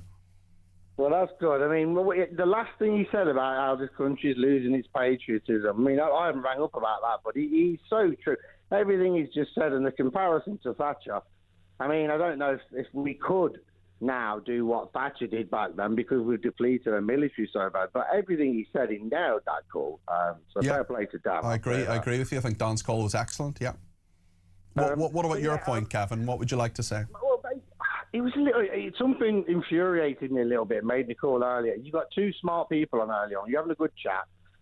And it was another caller, actually, who said something I agreed with. He basically said anyone who voted Labour is a bit of a traitor. Yeah. Now, and then the Labour activists basically said, "Oh well, you know, I don't like that language." Well, it was, I think you're talking about the conversation. Just for people who didn't hear it or see it, we had Andy Williams on earlier, broadly sympathetic to Labour. He doesn't actually campaign for them or anything, but he's pretty sympathetic to them. Matthew Goodwin-Freeman, who's a Conservative councillor, Andy said we shouldn't use that language because he pointed out that two MPs had been murdered in the last 10 years. We've had others who've been attacked and had all sorts of issues with them. So calling someone a traitor isn't a good idea. What do you think of that, Kevin? Well, the thing is, I understand that, but if he wants to use that type of dialogue and he's defending Labour, how many times have Labour said things about reform, saying that's racist, that's fascist, that's far right? Well, Angela Rayner called Tories scum, for example. But two wrongs don't make a right, Kevin, do they? Yeah, a very popular Angela Rayner phrase. I mean, this is it. They're pots and kettles. I just sat down and thought... But Andy's not the pot. He's not the pot. He was simply saying, actually, maybe we shouldn't use the word traitors. Maybe that's not a good idea when it comes to politics, and it can be quite an inflammatory word. What do you think of that? Oh, I agree. No, I agree. You shouldn't use any derogatory words like that because he's right. We don't want any MPs to have anything like that. But Labour are the worst for it. And I don't traitor. Well, I mean, Peter, you're one of the closest people to Westminster who works at Talk Radio. Can you name one, other than bloody breakfast clubs, one thing that Labour have done positive in 18 months? Please, try. I would really, really struggle. They would actually. Do you know what the irony is? So Keir Starmer is often asked this question, right? And he says, taking all these kids out of poverty. And the reason that happened, in his view anyway, was because his own welfare reforms didn't go through. His own party wouldn't let them do it. So he says his biggest achievement was despite what he wanted to do, and his own party forcing him to do something. So it's really interesting to hear it from that perspective, Kevin. And actually, I'm not sure breakfast clubs are actually... I don't want kids to go hungry in the morning. I'm not against breakfast clubs as a concept necessarily, but I do think back in the day, most parents could, giving someone a bit of Weetabix with a bit of milk and sending them off to school isn't that difficult, and it's a fairly basic part of being a parent, I would argue, Kevin. Exactly. I grew up with a single mum and 4 sisters. I always got food. We didn't have breakfast clubs back in the 80s. Feed your kids. Well, and then I suppose people working longer hours and so on, but I'm sure your mum struggled, but brought you up well, Kevin, and your sisters too. Listen, thanks for your call, Kevin. We appreciate it. No problem. Thanks, mate. Donald Trump has spoken to at least 3 US publications over the course of today about the Iran war. He told CBS News, I think the war is very complete, pretty much, and said the US was very far ahead of schedule. This absolutely goes into what he was saying about previously when he said that he didn't want the UK to join a war that was already nearly done. So if it's nearly done, what happens next? That's a very, very big point in all of this. And where is Iran? Is he just going to leave the regime in power? We'll talk to Jonathan Sacerdoti, the writer and broadcaster, in just a second. Brian says maybe the government should take a look at how Elon Musk sorted out Trump's civil service. Dave in Litchfield says your guest state's language matters for the use of traitor and rightly uses the rest to the MPs. Does this not matter when we all get tarred with far right for voting Reform UK, says Dave. Well, I think that's a very, very good point. Andy Williams certainly hasn't said that, but others have, as you correctly say. Terry in Slough says, I'm 76. My father fought in the Second World War. If he was alive today and could see what politicians, both Labour and Tories, have done to this once great country of ours, he would say, what the beep, beep, beep did I fight for? That is Terry in Slough. We'll talk more about Iran and about the new leader as well, and what Donald Trump has been saying as well. Jonathan Sacerdoti, the writer and broadcaster, will join us then. I want more of your calls, text, tweets and voice notes too. Keep them coming in. 0344 499 1000.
Across the UK.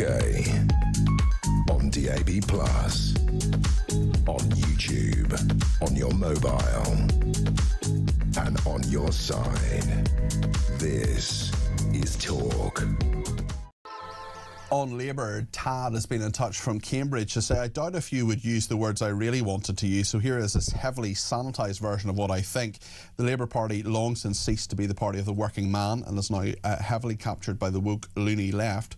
I want to use the T word, but I'll have to content myself with thick, politically naive numbskulls, and they ought to know better. That is Tad in Cambridge there with his message. Keep your messages coming in. If you want to text me, it's 87222.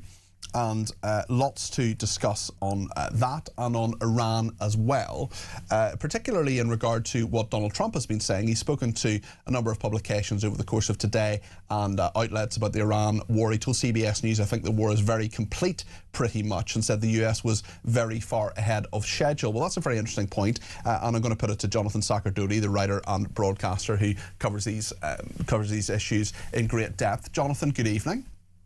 Hi there, Peter. How are you doing?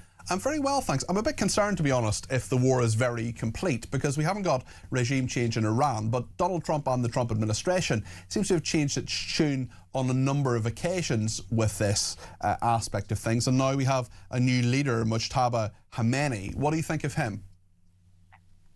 So I think the first thing we have to settle out here is what Donald Trump says is not always consistent with what Donald Trump says. And so the messages that he's been giving have been varied. I think that's actually strategic on his part rather than just careless. It keeps not only his allies guessing, but also his enemies. And I think one of the interesting facts I heard somewhere was that of all the threats Donald Trump tends to make online, for example, on Truth Social, he keeps about 50% of them. That's an important number because if you never know if there's an equal chance that he's going to carry out a threat or not carry it out, it means that that kind of madman position is one that keeps people in check. So I think in this instance, it's not necessarily the case that the war is over tomorrow, you know, job done, mission accomplished, everyone's leaving. But I think what he might be pointing to is that the real aims of this war have more or less been achieved, and that is to massively degrade the Islamic Republic regime's capabilities in terms of ballistic missiles, launching them, manufacturing them. Also, Iran's air defenses have been massively degraded, and basically the US and Israel are now able to operate more or less unopposed over the skies of Tehran and all of Iran. And those are the main goals. But then you mentioned regime change. Now, that's something that's always been a sort of aim and a sort of not stated aim. I think that regime change might be a great bonus if they're able to bring it about. But then there is also the problem of what the next regime will be. There is no obvious opposition ready to slot in and make everything perfect in Iran. And similarly, if there isn't regime change, they've still achieved quite a lot, because from the perspective of the US and from Israel, what they really need is to massively degrade the capabilities of the regime in Iran. That will be enough in a sense, but obviously that's not enough for the Iranian people, and it's not enough to guarantee that this won't all happen again in some years' time. All of that said, the job done attitude might be in relation to the fact that really the Iran you're seeing today, even if it's still the Islamic Republic of Iran, it is a shadow of its former self. It has almost none of the capabilities that it had. And the Israelis have said at the same time that nothing is finished and everything is carrying on. So make of all that what you will.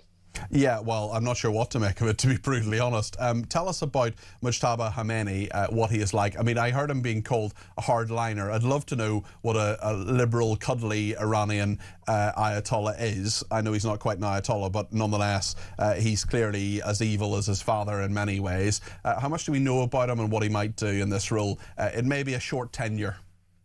Well, the choice of Mujtaba is interesting because it shows that they are keen to signpost to Donald Trump that they're not doing what he wanted. He was against this particular choice. He wants perhaps somebody that he can control in the position, somebody who might be a reformer in the sense that even if they continue the Islamic revolutionary government and stronghold over the Iranian people and Iran, they may soften the way they do that, and they may fall more in line with what the US wants. Now, this is a symbol, a sign from them that that's not their intention. In fact, it's said that his his father said during his lifetime that they should choose someone who is hated by the enemy. And Donald Trump had mentioned Mujtaba by name, which means that qualified him. In other respects, it's an unfortunate choice that shows perhaps some weakness, because it's not meant to be a hereditary role. And in that respect, this shows that perhaps they wanted this to pass down in the family because it kind of meant that it was more reliable. He is somebody that was seen as having had a big role in the crackdown on the Iranian people after the 2009 Green Revolution, Green Movement. And he is seen as somebody that is quite brutal and hardline, who had been kind of slowly but surely making a name for himself, creating good connections with the Revolutionary Guard. Not necessarily somebody that spoke too much out in public and made massive religious statements in public, but behind the scenes was kind of preparing himself for this eventuality. So in that respect, not necessarily what one might have wanted in terms of falling in line with the US's wishes. On the other hand, it doesn't necessarily show a position of strength on the part of the Islamic Republic regime. And as you said, his days might be numbered. I think anybody that takes up that job is probably going to be looking over their shoulder or up in the sky or just about anywhere around them, because pretty much everyone else has been assassinated by the US and Israel and the strikes, many of them on just the first day in the opening strikes of the war itself. And so this is obviously what they'll be trying to do to him. But Trump has not said that. Trump said, we'll see. That was what he said when he was asked what he plans to do about this. So again, he's leaving things deliberately ambiguous. Can I ask you, Jonathan, about something that's separate but related here in the UK? Because we're talking about a social cohesion strategy, what the government's talking about today. We're talking about the problems with Islamism, clear problem here in the UK, and we know that there are Iranian sleeper cells that are here. We know that there have been Iranian attacks on people who have attacked the regime. A journalist was stabbed about just over a year ago. Do you think the government can get a handle on this, certainly when it comes to the UK fallout from everything that's happening in the Middle East? Certainly if the government here can get a handle on this, it doesn't look like it is doing so. And that social cohesion document does say a lot of things in it which could be promising, and a few things which are quite the opposite. And as with all of these things, it really depends how it's implemented and if it's even implemented. I mean, for example, if we end up with a different prime minister, a different leader of the Labour Party in, I don't know, a few months' time, there would be not necessarily exactly the same commitment to Sir Keir Starmer's attitude towards such a document. So it's quite unknown exactly what would happen. But for example, the idea of cracking down on UK charities, which have basically been set up to abuse the Charity Commission rules and regulation system. Basically, there are charities here, hardcore Islamic charities, which raise money and send it to terrorist groups, including Hamas. There are charities which are suspected of being effectively the soft power arm of the Iranian Revolutionary Guard Corps here in the UK. I mean, I just last night went down to the centre, the Islamic Centre in England, I think it's called, in northwest London, to see what was going on. After the announcement of Mujtaba Khamenei's appointments, there was something of a gathering and party going on outside, just as there was after the killing of Qasem Soleimani. So this place obviously very aligned with the Islamic Republic regime, and Great Britain knows well that we have these things here within our society. Not just that we have them, but they're sort of tolerated. They allow them to continue to exist. The IRGC still not prescribed as a terror group in the UK. All of these things have been called for years, decades probably, and nothing has really happened. So I'm not sure that we're necessarily about to see that change. Jonathan, as always, thank you. Jonathan Sacerdoti there, the writer and broadcaster. Thanks for joining us on Talk. Thank you to Michael, who says Starmer keeps falsely accusing Reform of supporting Putin. All I will say is Chinese spies, Chagos and embassy, glass houses and stones, says Michael. And Alex says how Great Britain has become in this state from being the most powerful country in the world in recent history to become a place with vape shops and too many barbers. We need a strong leader, says Alex. Lots to discuss in all of this. We're also going to talk about a bit more about extremism in the UK. Mike Neville will join us next. We'll take some of your calls, text, tweets and voice notes too. So use the break, pick up the phone, 0344 499 1000. Stay with us.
He is a weak, spineless coward of a man. He's a you know, I know it's an old adage, but he's a lawyer, not a leader. He's had a whole career of never forming an opinion, following law, international law, and following orders from others, never having to form the opinion himself. If he'd come out and said he was ideologically disposed to not wanting to go to war with Iran because, you know, he supports the Muslim vote in the UK, we all know it's the truth, but at least he'd have the backbone to come out and say it.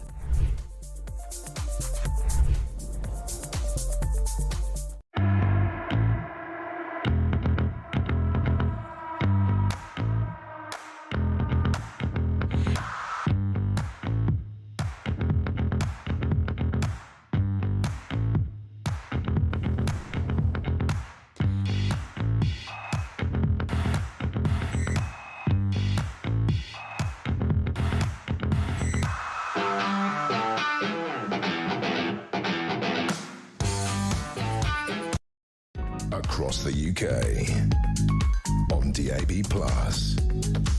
on YouTube, on your mobile, and on your side. This is Talk.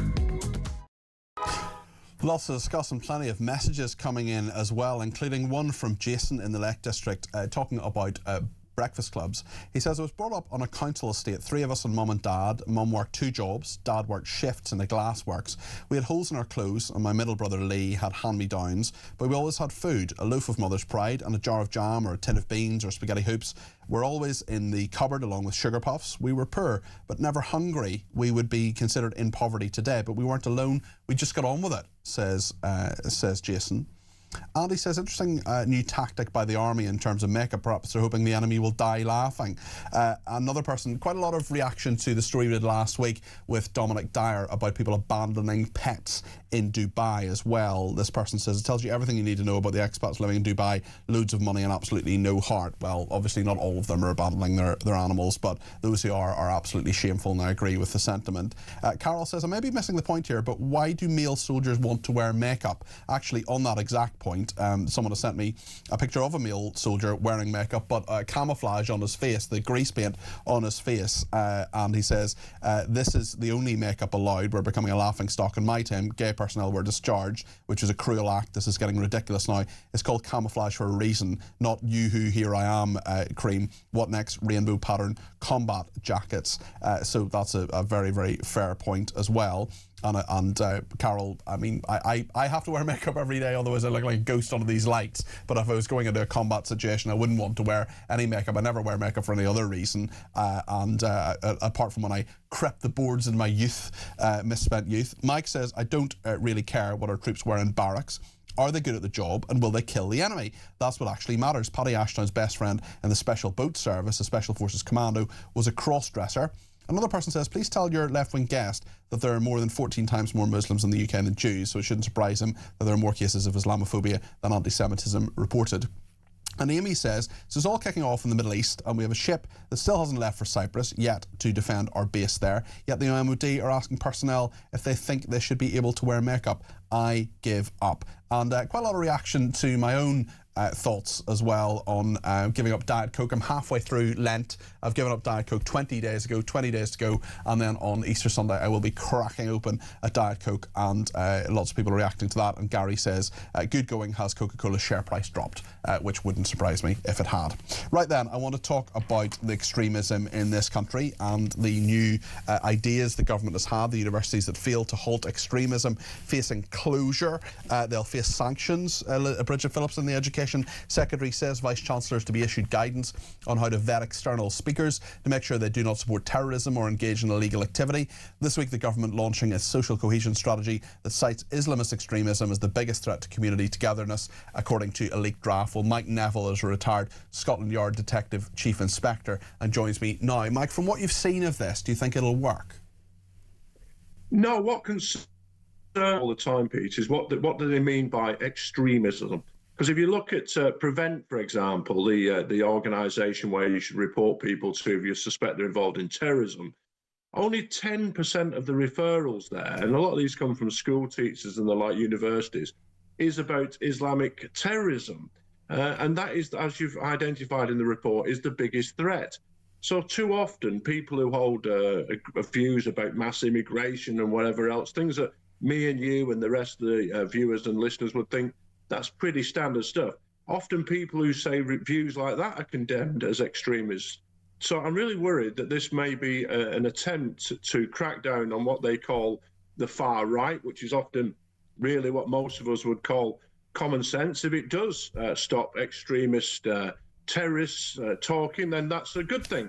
And I think the bizarrest thing I did pick up in the article in the Telegraph is that the United Arab Emirates has restricted funding for its citizens to come to Britain because they're concerned about the influence the Muslim Brotherhood has on UK campuses. It's quite incredible, isn't it, that a Muslim state, the UAE, would do that.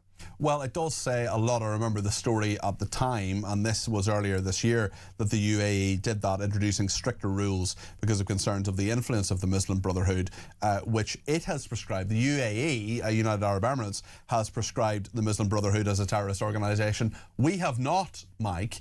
We haven't prescribed the IRGC, the evil Revolutionary Guard in Iran, nor have we prescribed the Muslim Brotherhood. Neither of those things has happened. Priti Patel, I interviewed her just about 10 days ago, the Shadow Foreign Secretary, and I put to her and said, why on earth did you not prescribe the IRGC when you were Home Secretary? You could have done that. She said, the context has changed. I don't think the context has changed that much, actually, and I think that's something we should do if we really believe, if the government really believes that Islamism and Islamic extremism is the biggest threat to community togetherness. Prescribing those two organisations would strike me as a no-brainer. Yeah, absolutely. Why haven't they been done? It's just absolutely ridiculous, isn't it, that the United Arab Emirates would be talking to Britain like that. And you only have to watch YouTube to see various Muslim leaders in these countries saying that the West is stupid, not prescribing these organisations. And so we need to listen to the people who are really aware of the threat. And those are people who are in moderate Muslim countries like the United Arab Emirates. We should be following their lead and listening to their common sense. When you look at universities particularly, how much of a concern do you think they are to the police forces and to the forces of law and order when you see so much of these, you know, we can see something on the screen there, there's someone named Israeli State Terror, this is a student group, lots of these different organisations on campuses. How much is it, are universities the epicenter of this, do you think, and education being a major part of this? Well, the young have always been radical, haven't they, and very left-wing causes, and this is obviously going to be a hotbed, and more now we see that academics, how many right-wing academics are there, you know, who are teaching these young people, and people say to me too often, these universities are telling people what to think rather than how to think, and there's a constant barrage of left-wing activities, and it's tragic to see the anti-Semitism in our universities as well. So if we are going to smash these wicked things that are trying to poison people's minds, that's a great thing. But as I said at the very start, Peter, I just fear that they'll just be used to shut down debate from people who are centre-right politicians and broadcasters. Yeah. Mike, listen, thanks very much. That's Mike Neville there, who is the retired Scotland Yard Detective Chief Inspector, one of our crime commentators here on the station. What do you think about this, about extremism and what the government says it's doing to try and sort it out? 0344 499 1000 is the number to call. On integration in the UK, this is something that Mark in Lincolnshire wants to have a chat about. Mark, you're very welcome to the programme. What would you like to say? Hi there, Peter. Yeah, it's just, where do I start with all this? There's quite a few big things going on with this, I think. I mean, sectarianism in itself, I mean, it's obviously a failure to control immigration. That's really the root cause of it. Obviously, when you're now living in a country that is around about 25% of the country is the supposed ethnic minorities, as I've said in the past... It's not as much as that. I mean, 81% of people are white British. Well, it depends which statistics you're looking at, Peter. Well, the Office of National Statistics says that there are 81% of people are white British. You're still talking 19%. It's not that far out, is it? It's still a significant proportion. The point being, Peter, that you have massive communities of, you know, people that have come from other countries originally, So obviously some of them have been born here, etc. But they have their own cultures, they have their own ways of doing things, they have their own ways of voting, they have their own ways of doing everything. And when you have these large communities, Peter, you see the requirement to actually fit in, to integrate with the locals, the natives, if you like. So that fracture in society only gets worse. The more... How do you get those people? I agree with your point. How do you get those people to integrate more? What do you actually have to do? If they're here already, now Reform UK say they want to deport quite a few of them. Maybe you agree with that aspect of their policy. I know you're not a Reform supporter. Maybe you think that people need to be deported, or maybe you think there are ways to integrate people. Which direction should this go, Mark? The direction this should go is obviously you need to reverse this. Obviously, as you know, I'm a member of Restore Britain. It's the only party that isn't just on about, stopping immigration as such. They're on about reversing it, because that's what needs to happen.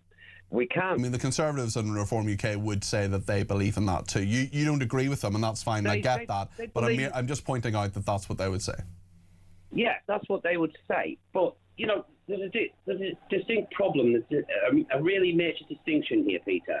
Because what we always get, Reform do this all the time, the Conservatives to a lesser extent, they always talk about this British culture. I mean, you had Thea Youssef last week, I think it was tweeting out about, he had some fancy graph and he goes, the replacement's accelerating.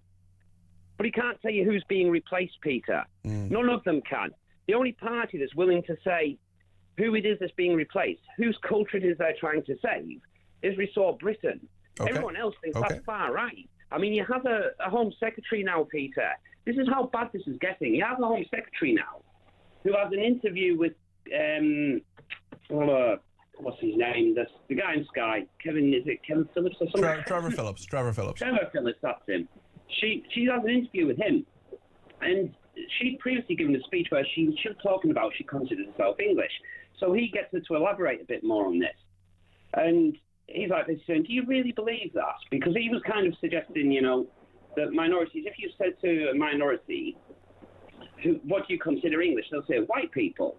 This is what these two people are saying, yeah? Why can't Shabana Mahmood be English? Because English is a race, Peter. It's a people. It's not. People.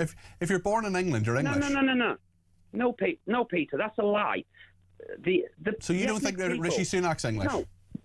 No, I don't. He's British, but he's not English. That's just not true. English is a people. The Scottish are a people. The Welsh are a people. You can't have a society where you've got... Why can't you be a member of that? Why can't you be a member of that people if you're not white? Because those people are white. Can I be any more, Peter? It's the exact same argument. I'm a biological male. Can I be a biological woman? No, you can't, but it's not the same argument. Yeah, but I can be a trans woman, can't I? So it's not the same argument, Mark. It is not the same argument. Rishi Sunak is English, Shabana Mahmood is English, and you're wrong. No, I'm not wrong on this. Okay. I'm sorry, Peter. I believe you to be wrong. When you've got Shabana Mahmood literally saying on this interview that she did that English is not a race identity as much as it is a civic and national one. That is just inherently wrong. Why? Why is it wrong? Why is it wrong? Because the English are a people, just like the Pakistanis are a people, the Afghans are a people. Why can't you be an English person if you're born in England? Shabana Mahmood is as English as you or me. Well, I'm not English, but she's as English as you. No, she isn't. But why? I don't understand why not. I don't understand why not. Simply because she's not white. This is the whole point, Peter. If you're going to sit there and say that she can just be as English as me, but she's why got not? A completely different culture. She's got a completely different culture to the one I have. No, she doesn't. No, she doesn't. Yes, she's a different religion to you. She's a different skin colour to you, but she's not necessarily different in her outlook. She's not necessarily less English than you. She's the Home Secretary. She's someone who is seen as too right-wing by many in Labour. I mean, it's not about your... If she was born in England as well. I mean, that's an absurd argument, Mark. No, it isn't. Okay, it isn't. You want to think, I looked at it the other way, Peter. The absurd argument is to say that somebody born in England who's from, parentage from parents that aren't English is English. What does it matter where your parents? What does it matter where your parents are from? Define, Peter? How do you then define what I am? What my heritage is? What my ancestry is? Well, if you're born in England, then you're English. No, if you're going to say that somebody born to Pakistani parents can suddenly have this. When you're saying she's now English, what? So she has the same ancestry as I do, and the same cultural background. But that's not the point. It's a different thing, Mark. We're just going to have to disagree on this. I don't think we're going to agree on that. Maybe you disagree with me, maybe you agree with Mark, maybe you think I'm wrong. Shabana Mahmood is English. I'm sorry about that. Rishi Sunak is English. I just don't think Mark is talking sense on that at all. But we will disagree without being disagreeable. We're going to talk to Simon Diggins about Iran in just a moment. We'll take all of your thoughts as well. Stay with us here on Talk.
Across the UK, on DAB+, on YouTube, on your mobile, and on your side. This is Talk.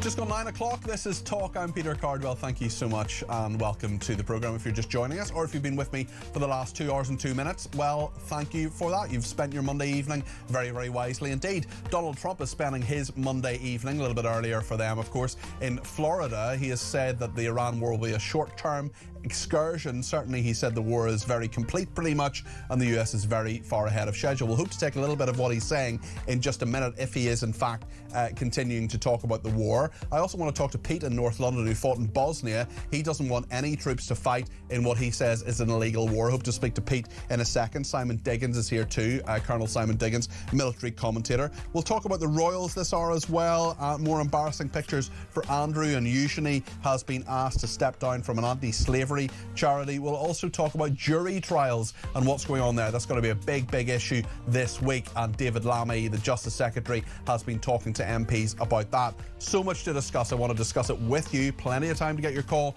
on the air between now and 10 o'clock. 0344 499 1000. That's the number to call. You can text me 87222 with the word talk in your text. You can tweet me at talkTV.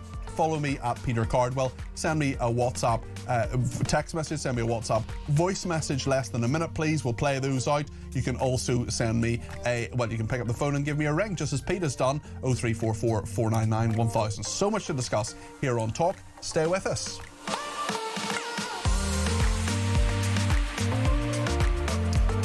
So Donald Trump has talked a little bit about the war. He's talking at the moment, I think, about the ICE immigration agents. Let's just dip in and hear a little bit about what he's talking about. Donald Trump in Florida. Sabotaging our national security at home. And you're going through it right now, fellas. I mean, you're going through, it's not even believable. You know, we should be very safe right now, especially when we're attacking somebody that's evil, bad intention. But last week, 53 House Democrats voted against a resolution affirming that Iran remains the world's #1 state sponsor of terror.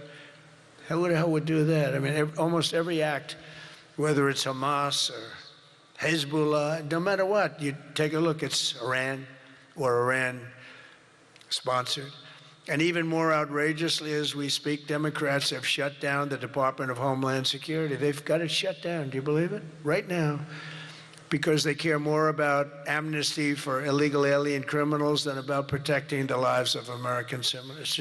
I mean, take a look at it. The American citizen is being scoffed at by Democrats. It doesn't make sense. None of this stuff makes sense to me, you know. When they sat and they wouldn't stand up for incredible people, they just refused to clap, stand up. By the end of the speech, by the way, they were all standing because somebody was passing them. No, you people are getting killed tonight. They were all, they'd stand up for everything I was saying. Donald Trump referring there to the State of the Union address. And if he says any more on Iran, we will bring that to you. But the message seems to be pretty consistent from him today. He said to CBS News a little bit earlier on, I think the war is very complete pretty much, and the US was very far ahead of schedule. Well, one person who has served this country very bravely, well, two of them actually I'm going to talk to in the next few minutes. Simon Diggins will be with us in a second. But Pete's given me a ring from North London. Pete, I understand you served in Bosnia, is that correct? I served in Bosnia, Northern Ireland, and the first Gulf War. So I know that what I'm talking about, and it comes to the Gulf. Well, thank you for your service to your country, Pete. You're welcome. What do you think about what is happening in Iran at the moment? In a way, I agree with it, but I don't agree with British troops getting involved. Technically, it's an illegal war. So would you be happy seeing the British servicemen and women come back home in body bags? And another point, that defence, if you look back to the 80s to 2010, when Tory governments were in, they're the ones that cut the defence budget the most. Yeah, some very, very fair points there. And when you see what's happening with the airstrikes at the moment, what about American ground troops? Do you think they should go in, or I mean, when Donald Trump says it's nearly complete, do you think that's a fair assessment by him? If they go in, I think they'll be the next Vietnam.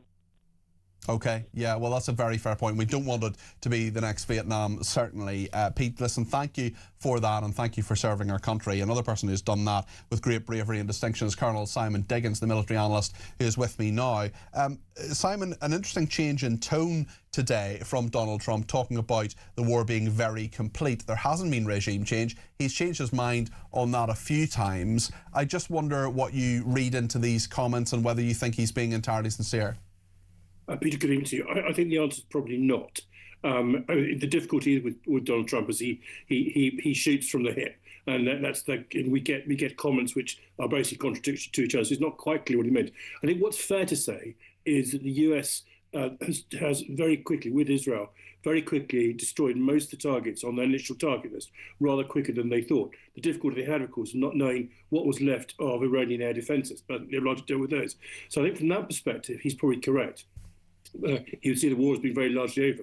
But that really is only just the preliminary phase. The phase after that is what happens next. Will there be regime change? Will there be some kind of accommodation? Will there be a conversation with what's left of the regime? But we've almost got that answer because we've just seen the election, if that's the right word, of the successor to the Ayatollah. It's his son who's turned up. And he is very much a man in the security mode, very much a man who is under the control of the IRGC. So from the Iranians' perspective, it's very difficult for him to then start negotiations which look like a peaceful surrender. So I wonder how that's going to work out over the next few days. Donald Trump has already said he's not happy with Mujtaba Khamenei coming to power. So we'll see how that works out. Yes, it'll be interesting in that his tenure may be short. No doubt the Americans and Israelis will want to take him out. And a clear indication from Iran, that they're not playing the American and Israeli tune here. They're not doing what they're told, and they're not transitioning in any way, Simon? No, I think that's right. I mean, just on that, I mean, rather naughtily, the wonderful comedian Omar Jalali, I don't know when you saw him, he congratulated Mujtaba on getting a job for life, which I thought was a rather quite a cruel thing to do. But I think we're right. I think the difficulty we've got with the IRGC is that they have become a state within a state. They are very literally a parastatal. They have enormous business and financial interests, including, and this is some of the interesting things coming out now, including in this country through shell companies, which makes it very difficult to actually deal with them from there. And it means that they're not going to give up quickly or easily, because it's not just their personal survival, it's not just their regime survival, it's everything's survival about them in terms of what's going on, which I think is going to make them very difficult to actually extricate from Iran. And that's, I think, the challenge that Israel and America has now got, because they've now dispersed themselves. We've already seen, and there's good reporting of them actually moving into things like hospitals, into schools and areas like that. So they moved out of their barracks and the bases because that's what they've been attacked in. Yes. Disperse themselves around the countryside. It's interesting, actually, in regard to the Chinese element to this as well. We're talking about this a little bit earlier on in the programme, and their strategic interests here, and whether America has at least one eye on China in regard to natural resources, the fact that Iran gives a lot of oil to China. China, of course, has a lot of oil itself, but they need even more because their economic development is to such a huge degree. I just wonder what the reasons. Now this has been going for a couple of weeks now. We can take a slight step back from it. I just wonder whether you think there are many other elements at play here, and whether this is really about the region or whether this is about the world. I think it's partly about the world, and I think there's an element of trying to deal with kind of regional difficulties in order that America can refocus itself on what it sees as its major strategic challenger, certainly at world level, which is with President Xi and with the rising power of China, of which Taiwan is as an example, as of course are the challenges that Russia produces as well. So I think one of the things that and this would probably fit with a lot of the kind of policy of US policy across both Republicans and Democrats over the last 15, 20 years, is trying to sort of damp down and resolve some of these regional conflicts in order that they can conduct their strategic pivot, which they've been talking about since 2011, to the Pacific. So there is that. There is, of course, the immediate problem, which, of course, is around China and its very heavy dependence on Iran and Iranian oil coming through. It's like 20% of all its fuel comes through the Straits of Hormuz. So that's going to create huge difficulties for China, certainly in the short term. I just want to dip in again to what Donald Trump is saying. I think he might be talking about Iran at this point. If he isn't, we'll come back to you in a second. Simon, stay with us. Let's go to Donald Trump. We have a lot of other people. A lot of very rich people are doing it. A lot of people that aren't so rich are doing it. They're doing it for their kids, but it's turning out. So a young child turns 18 or 21, and all of a sudden they have $100,000 in the bank. What a difference that is between having that and having... He's not talking about that. I thought he was, because some of the other networks were going to him. But Simon, when we look at how this ends, what does victory actually look like for the Americans? Is it just depleting the nuclear capabilities? Because that's what they said they did in the summertime. But of course, there are more factors at play now. I think that's the minimum standard for what they're doing. And I think that's the baseline for what's been resulting. And we just had the United Nations inspectorate basically reckon that they could account for about half of the 400 kilos of 60% enriched uranium, which you know the Iranians had. So they're aware of that, but that leaves another 200 kilos, and they're not quite sure where it is. It could be in the mountains that even the Americans couldn't get to. So that's the base of everything that goes from there. But also, I think from the perspective of they came into this war together, Israel and America. Israel's ambitions are maximalist. It is complete regime overthrow. And very interestingly, we all know how controversial Netanyahu is. We're also very aware how bitter the divisions in Israel are at the moment over Gaza, indeed over the issue of the Palestinian people more generally. He has got 95% plus approval ratings for the attack on Iran. For Israel, this is absolutely what they believe to be the source and origin of all the hatred, all the violence in the region, which makes them have to be the country that they are. So they want It's a complete regime change. And so it's a long way, though, from basically defanging Iran, but properly defanging him this time, through to that maximalist position. And somewhere in the middle, they may or may not meet.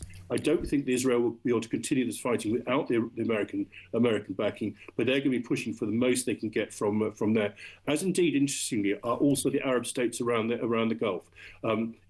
People thought, and Iran thought, that if they started firing missiles left, right, and centre at everybody, indeed they've actually attacked Turkey as well, that somehow they would put pressure on the Americans to close it down. Now, that pressure may still come, but at the moment we're seeing the opposite. We're actually seeing some very strong reactions from those Arab countries who, frankly, a bit like the Israelis, are sick and tired of the kind of bullying, intimidation, and aggression they're getting from Iran. They want Donald Trump and the Israelis to finish the job.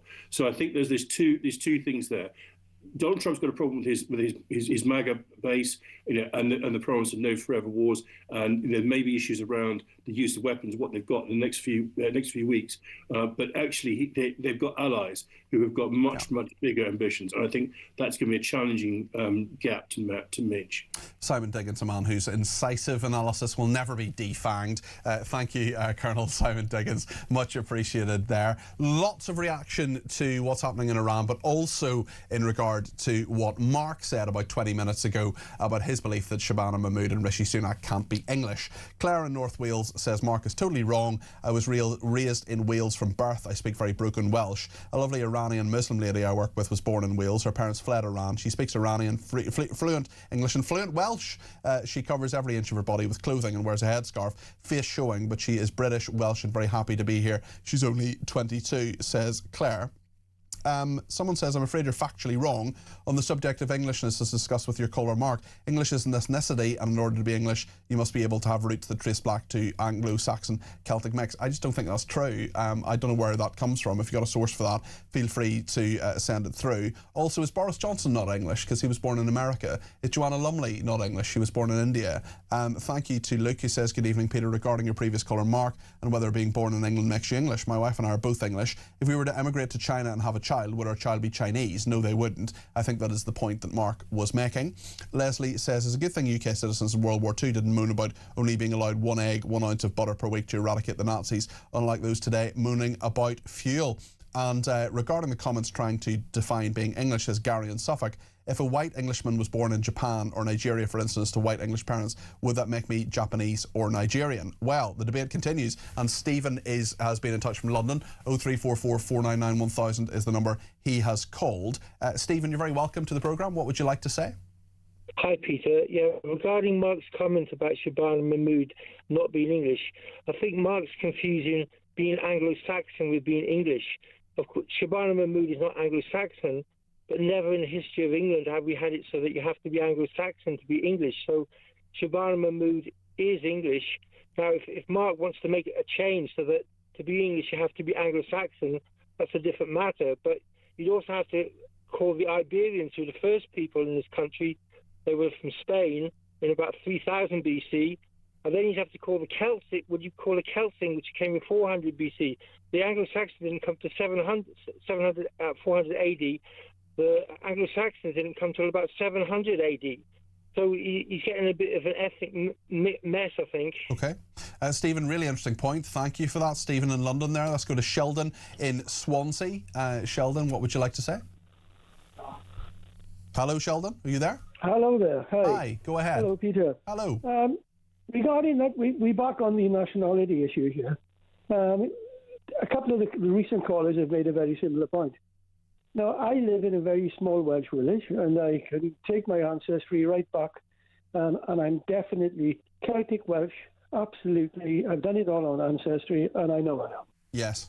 Now, as far as I'm concerned, I've got Pakistani, Indian, and Chinese friends in Swansea and in this village, and some of all the little children were all born here, and they're lovely people, and I get on really well with them. However, they are not Welsh.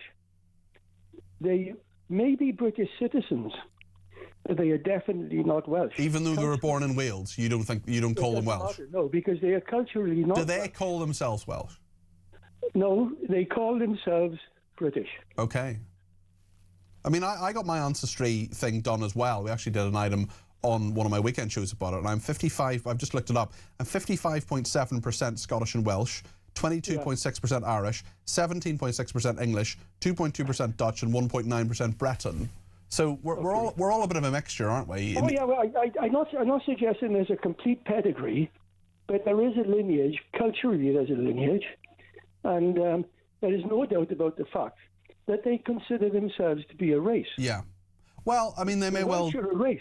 Yeah, but I mean, also Rishi Sunak, for example, considers himself to be English. Do you believe he's English? Do you believe Subhana Mahmood is English? Because I do. No. Okay. I don't. Why not? I believe they're English because they have come from an environment and a cultural background which is not English. But I believe they're British citizens. Okay, and I respect them for it. Well, I think we probably disagree on that one, Sheldon. But listen, thank you for your call there. Appreciate that.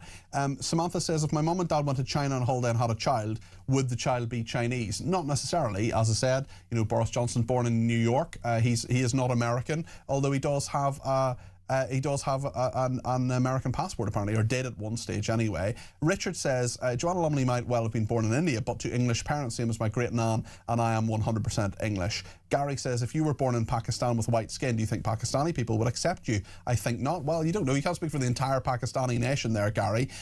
Nigel says, evening, Peter, great show. A British person born in China is not automatically Chinese. Chinese nationality is generally not granted by birth location, but rather than having at least one Chinese parent. As China does not recognise dual nationality, children with British parents usually remain British citizens. Is this right or wrong can be debated, but the answer belongs to individual belief. Well, the point is, yeah, I mean, I think that's fair enough, Nigel. I suppose the point is, with Englishness, there's, you have a passport that says you're British or not. I have a British passport, by the way. Some people say I'm Irish. I don't consider myself Irish at all, although my ancestry says that I'm 22%, 0.6% Irish. I don't consider myself English. My ancestry says I'm 17.6% English. So the point is that it is a matter of belief.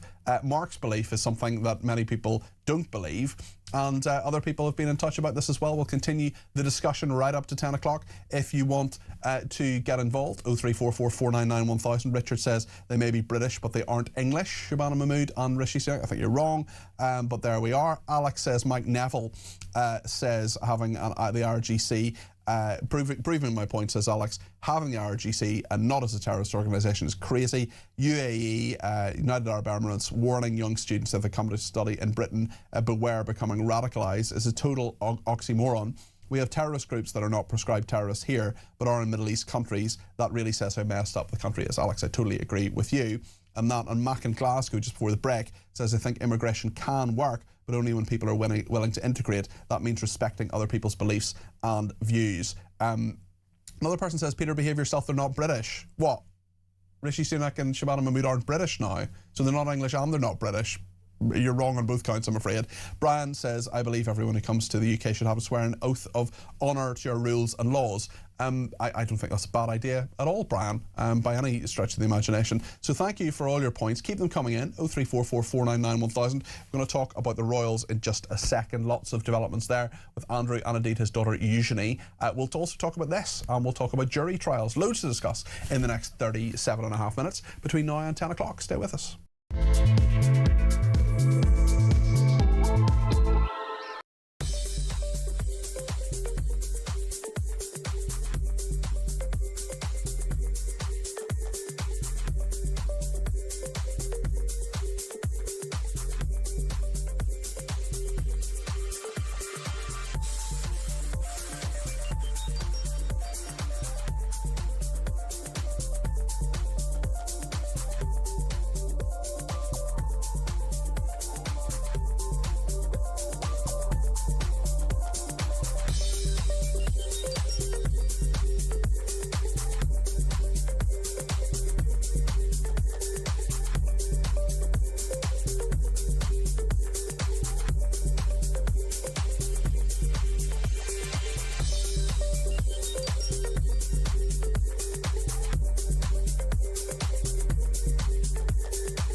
He is a weak, spineless coward of a man. He's a I know it's an old adage, but he's a lawyer, not a leader. He's had a whole career of never forming an opinion, following law, international law, and following orders from others, never having to form the opinion himself. If he'd come out and said he was ideologically disposed to not wanting to go to war with Iran because, he supports the Muslim vote in the UK, we all know it's the truth, but at least he'd have the backbone to come out and say it.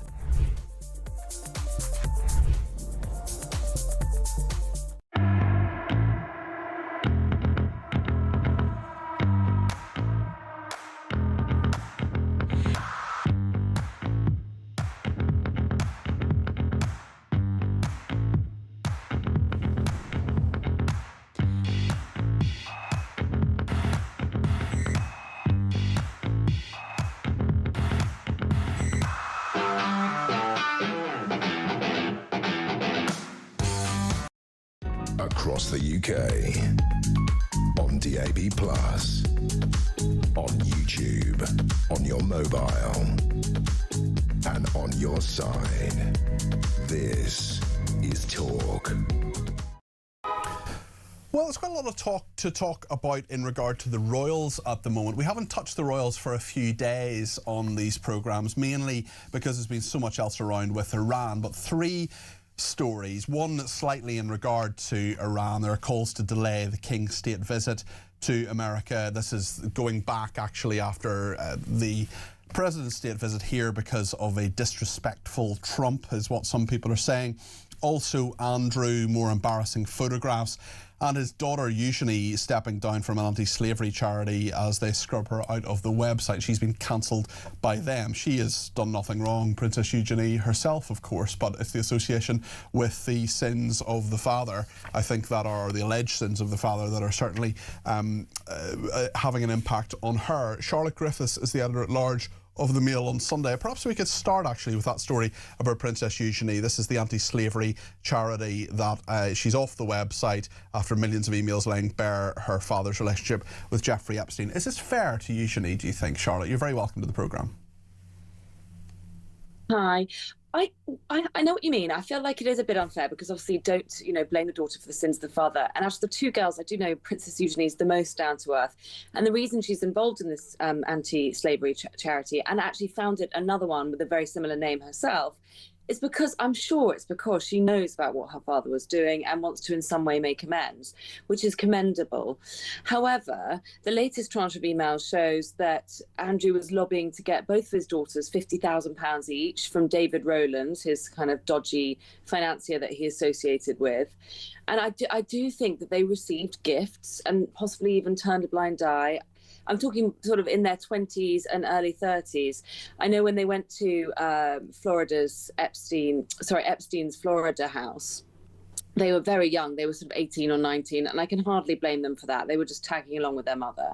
But there were things that went on later on, and, they received, I think Beatrice received a necklace worth £18,000 and these payments from David Rowland, tours around Buckingham Palace. I just wonder whether really they were turning too much of a blind eye. And so they had no choice but to, unfortunately, remove Eugenie from the website. Yes, and that is something they have done. We thank the Princess very much for her support of Anti-Slavery International. We hope that she continues to work to end slavery for good and deliver freedom to everyone. But after 7 years, the patronage has come to an end. Let's talk about the photos that Andrew has, more photos that appear to show him with a young woman on his lap, published by the Department of Justice in America. This is a man wearing a blue shirt and grey hooded jacket with his arms around a blonde woman, appears to resemble the Duke of York. And a second photo says there's a different young woman standing behind him, her arms wrapped around his neck. Both women's faces have been redacted. They're among 180,000 photographs, and yet more embarrassment for Andrew. Yes, nobody can quite tell if it's him or not. He does look a lot slimmer than he did, for example, when he went to Epstein's house in New York for the last time. But it must be him. And it's photos like this, which is why the royal family just are going to struggle for years to come. Because these are obviously, this girl in the picture you've got up now looks, I think, very uncomfortable. I think in the other picture where she's got her arms draped around his shoulders, I think the girl looks very young. You can't quite tell, but I mean, she looks very petite and young.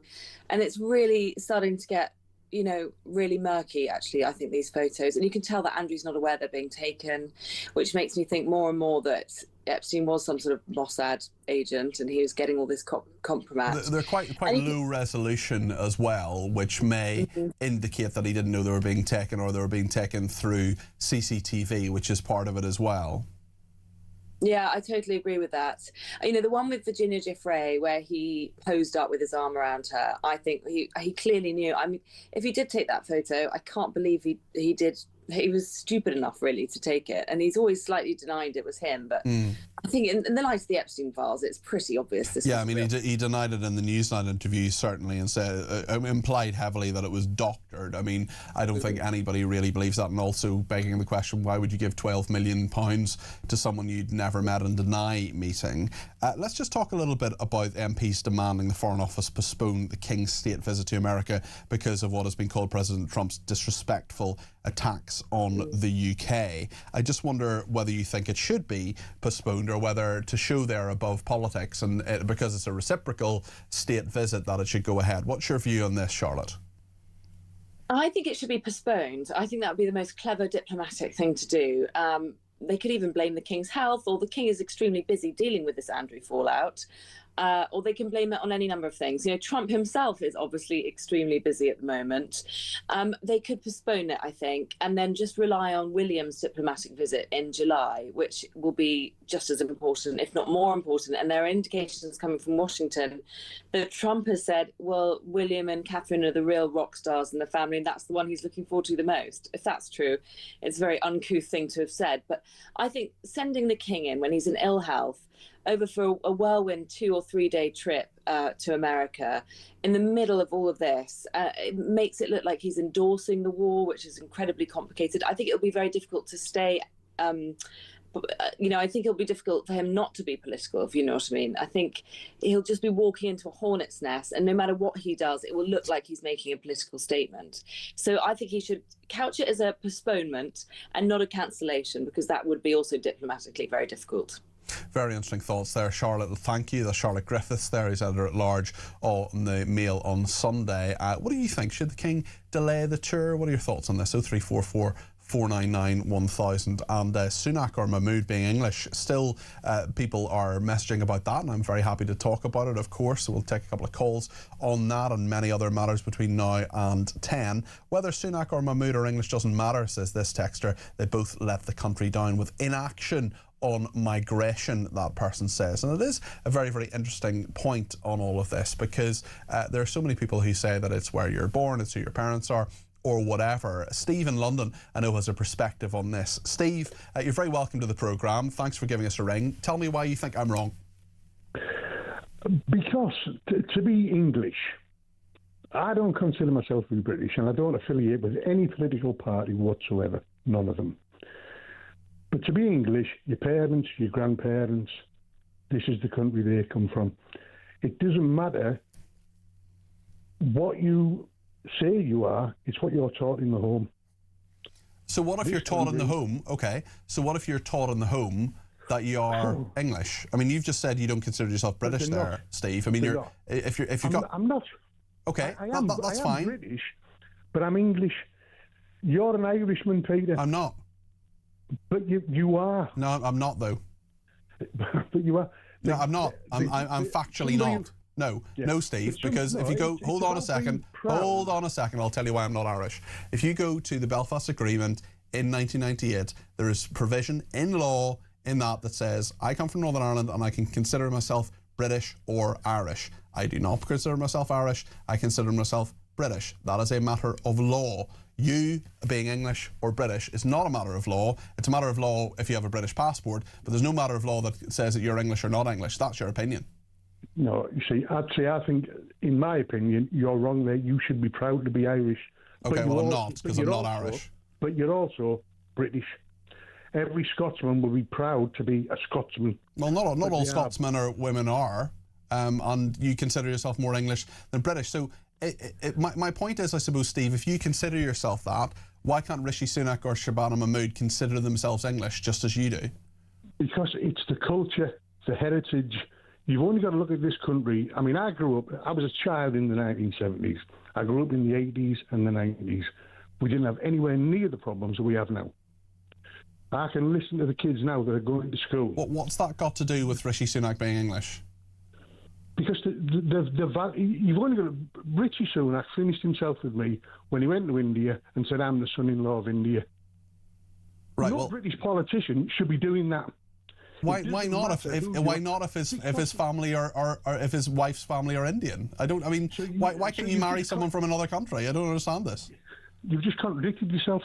How? You just said he's proud to be Indian because he's the son-in-law of India. He has Indian heritage, but he is English.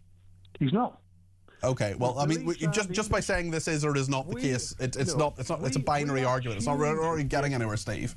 Yeah, no, we are changing too much. Too much has changed in this country. But what's that got to do with the fact that whether he's English or not? The cultural change has nothing to do with Shabana Mahmood or Rishi Sunak being English. That's nothing to do with that. It's to do with the fact that they were born in this country and they are English. No, they're not. Okay, well, we're not going to get anywhere, Steve, but listen, thanks for your call. I appreciate it. Janice in Staffordshire says the King should go to America because it's not like Starmer throwing his toys out of the pram. And Shane in Sydney is watching on a Tuesday morning there. It's not Tuesday yet, but Shane is, it is Tuesday for Sydney.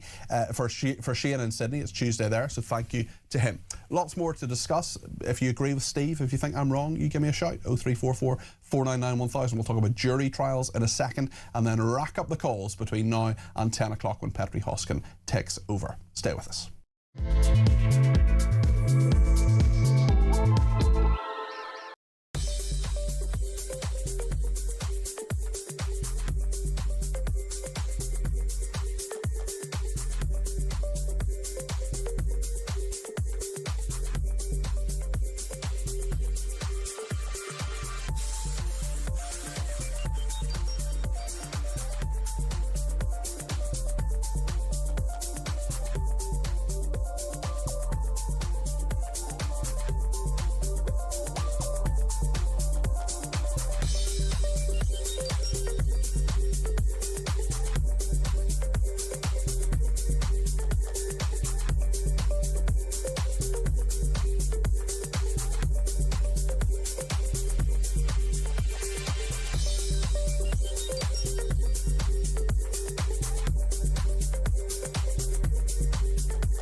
Across the UK, on DAB+, on YouTube, on your mobile, and on your side.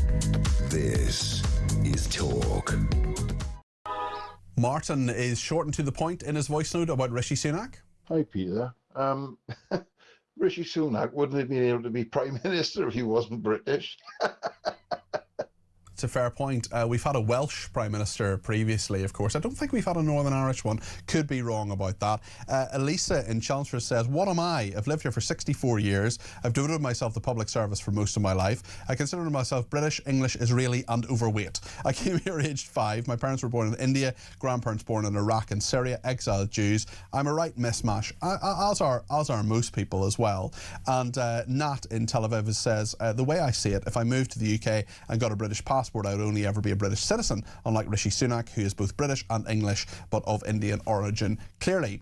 That caller Steve says Grant in Edinburgh, who thought you were Irish, is very, very ignorant, especially how he said he grew up in the 70s, between the 70s and 90s. Surely you would be aware of the difference between Irish and Northern Irish, says Grant in Edinburgh. And Stephen in London says, absolutely, the King should go to the US. Trump in America has already been insulted or slighted, so the King not going would only increase the current feeling of broken friendship. Stephen, I think I'm wholeheartedly on your side on that one. We'll take more calls in a minute or two, but I want to speak to Joseph Cottery-Monson now, who's a criminal defence lawyer and director of Mary Monson Solicitors. Joseph, you're very welcome to the programme, because tonight the Justice Secretary, David Lammy, has been speaking to a number of backbenchers in his party about changing jury trials, and if it's under, for a case where the sentence would be under 3 years, well, it's probably going to move to a judge-only trial. But about 80 backbenchers, one of them we want to speak to tonight actually has dropped out because of illness. But the Courts and Tribunals Bill, which would enact the changes, is due to go before the Commons tomorrow. That has been called unworkable and unjust by Carl Turner, who's a former Shadow Solicitor General. He's the Labour MP for Kingston upon Hull East. He says the government need to realise that the votes against these unworkable jury proposals are solid, and MPs will vote against them unless it comes back with a sensible compromise. I am yet to meet anyone in the law who thinks this is a good idea or will speed things up in any tangible way. Are you the first person who's going to defy that expectation and thought, Joseph? Sorry to disappoint Peter. Good evening to you. Good evening to your audience. Well, why are we in this mess, I think, is the first question one should ask.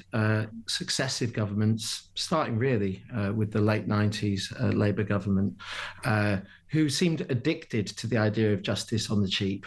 And it's right, the measures will not work. And how do we know that?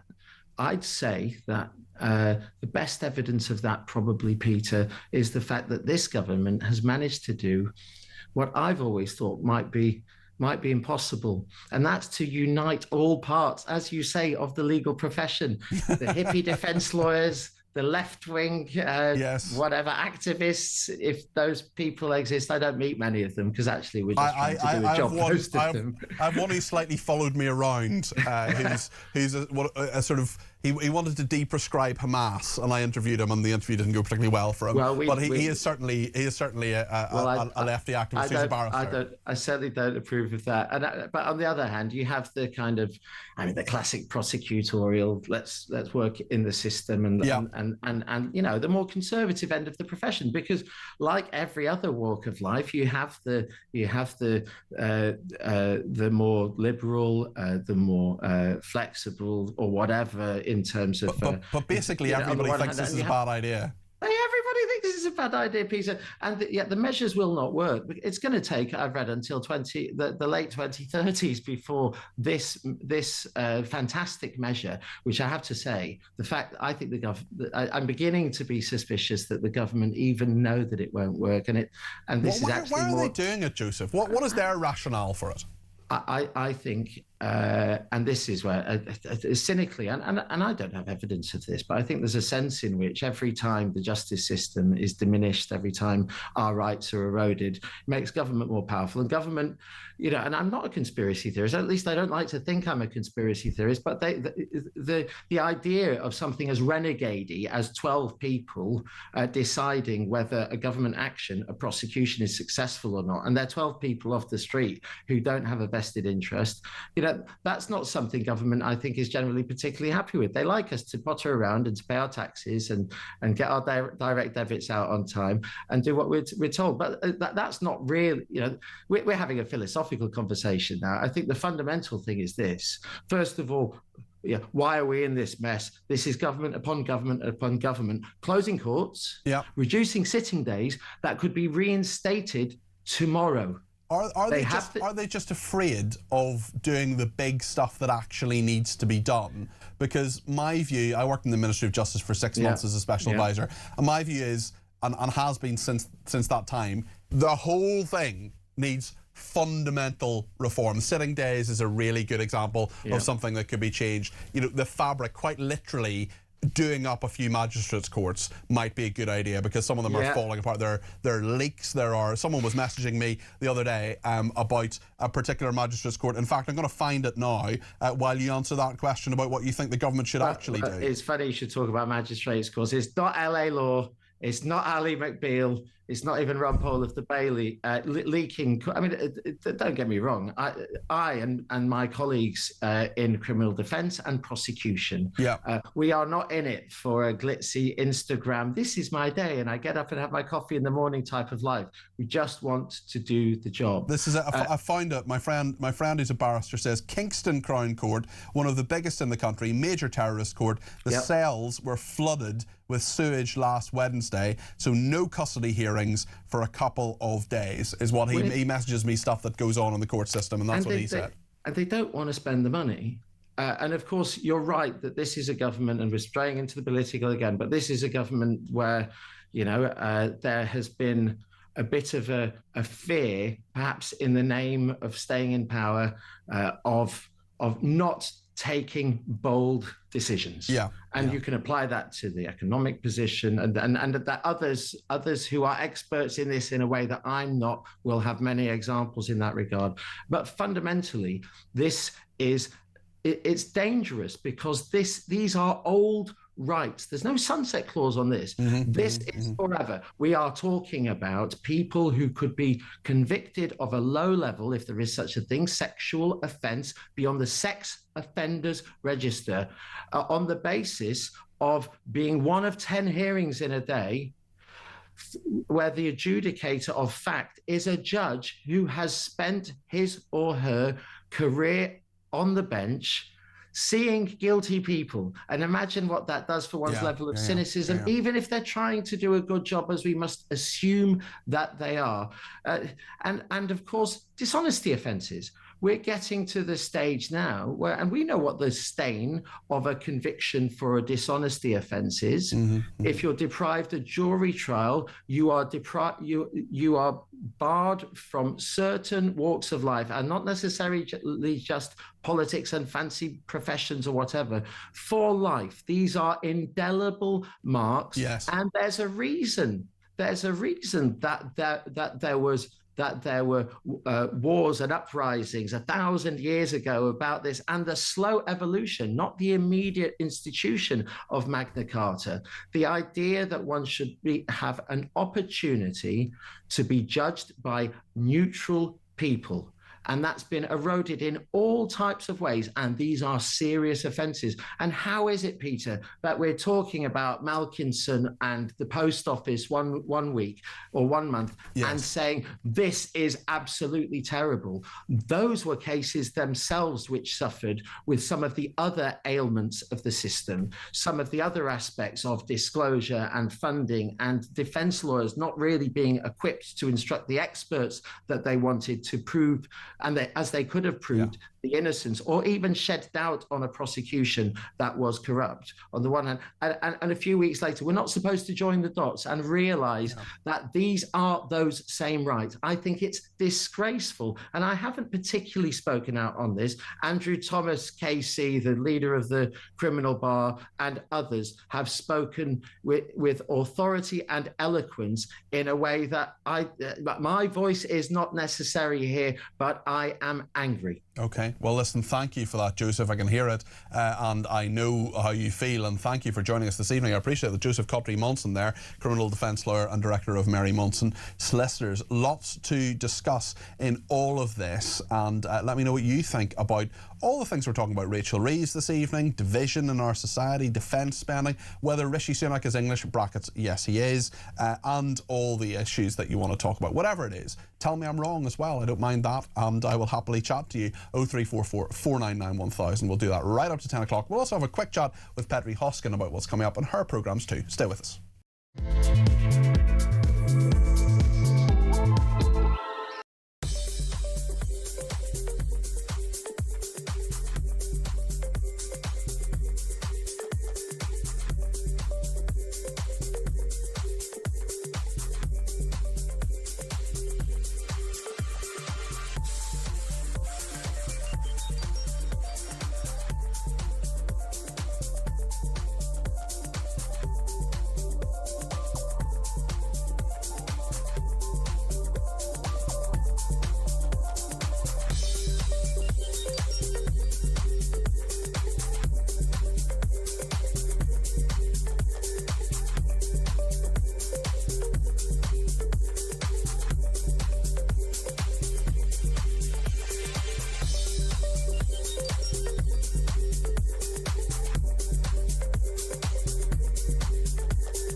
He is a weak, spineless coward of a man.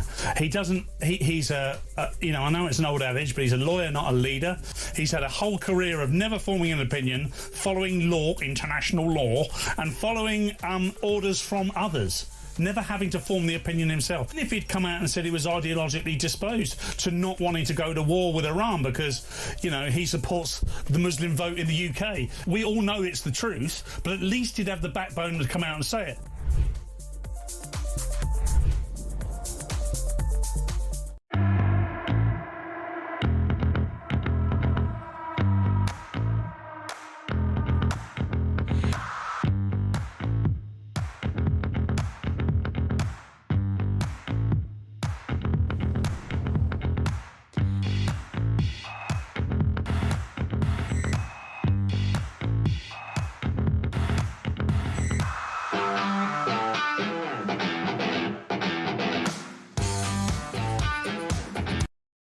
Across the UK, on DAB+, on YouTube, on your mobile, and on your side. This is Talk. Thanks to everybody who has been in touch, including James Smith, who says, I like Peter Cardwell, but he is absolutely wrong on this. To be English is in your blood, historic heritage and DNA. You are what your parents, grandparents and so on are. Just because you're born in a country doesn't mean you're the DNA of that country. My parents are of English and British blood. If my mum had given birth on holiday in Ghana, for example, that wouldn't make me Ghanaian. I'm an English child and I was created by my parents, not a Ghanaian couple. James, do you know what? We can disagree without being disagreeable. That's what I do on my shows, and I'm glad you like me and I like you too, even though I think you're wrong and you think I'm wrong. That's okay. Look, the world is continuing to turn. Anne Robinson says, if I'm born in China, it doesn't make me Chinese. No, Anne, but it does make you the weakest link. Goodbye. Also, another person says, Peter, you're absolutely incorrect. In traditional usage, Sunak is British, but his ethnicity is Indian.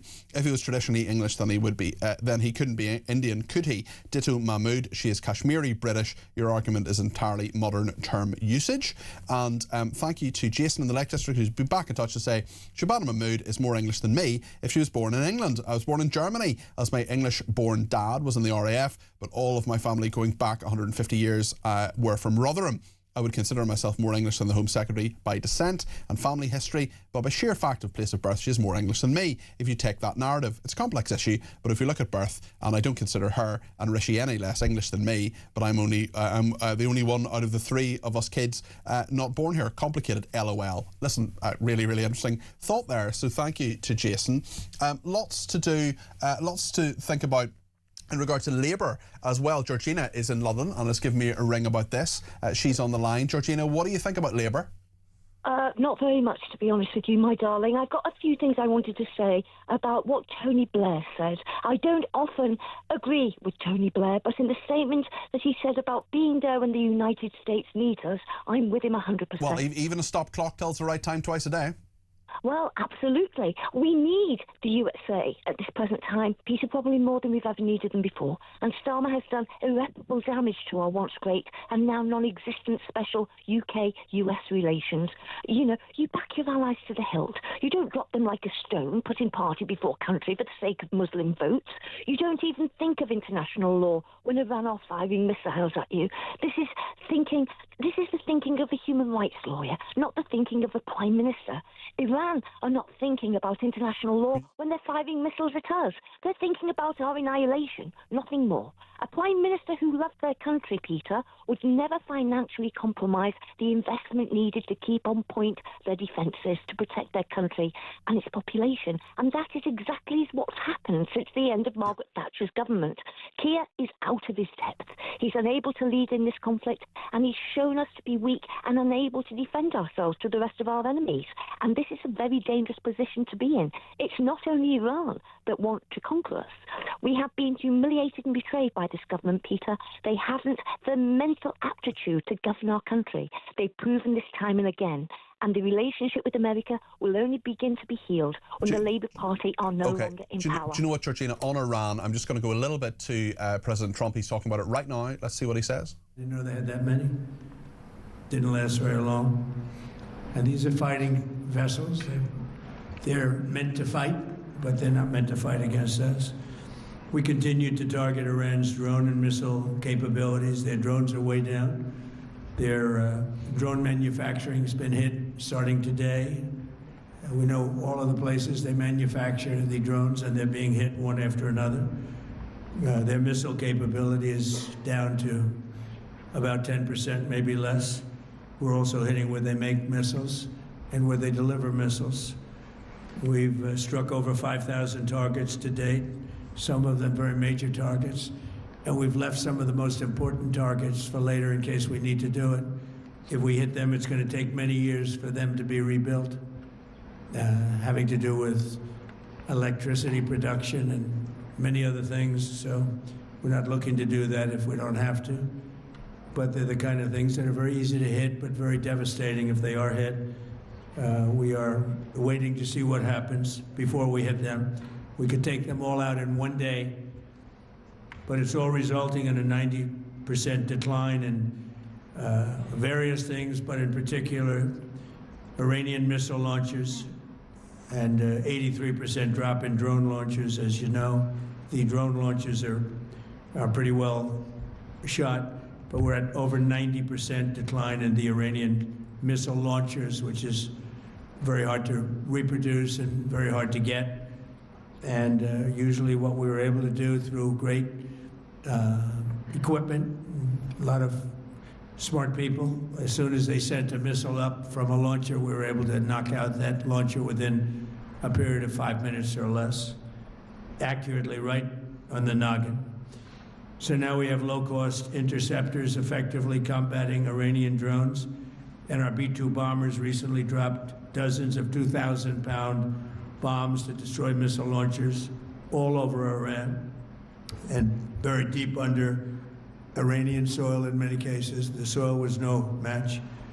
And we're also annihilating the manufacturing base that the regime uses to build drones and missiles at a rate that nobody thought was possible. We're knocking them out.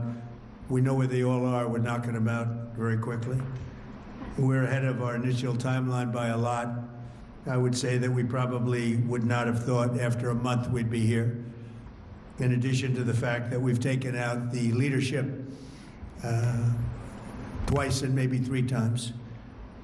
And we, as you know, we want to be involved. We don't want another president that maybe wouldn't be willing to do what I'm willing to do for the good of the world, for the good of our nation. President Trump there speaking in Doral in Florida. If there are any more significant lines from that press conference, I'm sure Petri Hoskin will bring them to you between 10 and 1. She's here now. Hi Petri, what's coming up in your show? Well, just listening to Trump earlier saying that for him, this war is nearly over. Yeah, what does that mean? Where does that leave Iran? Absolutely. Where does that leave Iran? Where does that leave the Middle East? Where does that leave Qatar? You know, I mean, basically, he knows that his time is running out in terms of cost and will in the United States. But what's he leaving behind? An even stronger leader, and even you know, people backing him even more than the Ayatollah that was killed. So you know, for him, he might go, yeah, job done. But he will not be looked upon favourably across the world if he just does an Afghanistan and does one and then leaves that chaos behind. Absolutely. Very interesting. But anyway, Donald Trump will do Donald Trump. We're going to be talking, of course, about the new Ayatollah. I know you were talking about that as well. And NATO, because what has been a concern for me over the weekend is if there was a question of ground troops going in, it did occur to me that Donald Trump might be able to trigger Article 5 because there has been attacks on American sovereign property. Yes. Now, did he start it? Whatever, but he could trigger Article 5. Where does that leave all of us? Does that set us up to fail? Are we going to say, no, we're not going to help you? Because we can say no, we don't have to do it. So that has been concerning me, the sort of thing I think about on the weekend, Peter. Fun being you. I know, I can't stop myself. So we're going to be looking into that as well. Also, about oil and the cost of oil. I mean, a friend of mine lives in the countryside. We forget about people living in the countryside who have to buy oil for their heating, and hers, she was limited to only 500 litres. She wanted 1,000, and it cost her double what it cost her last time.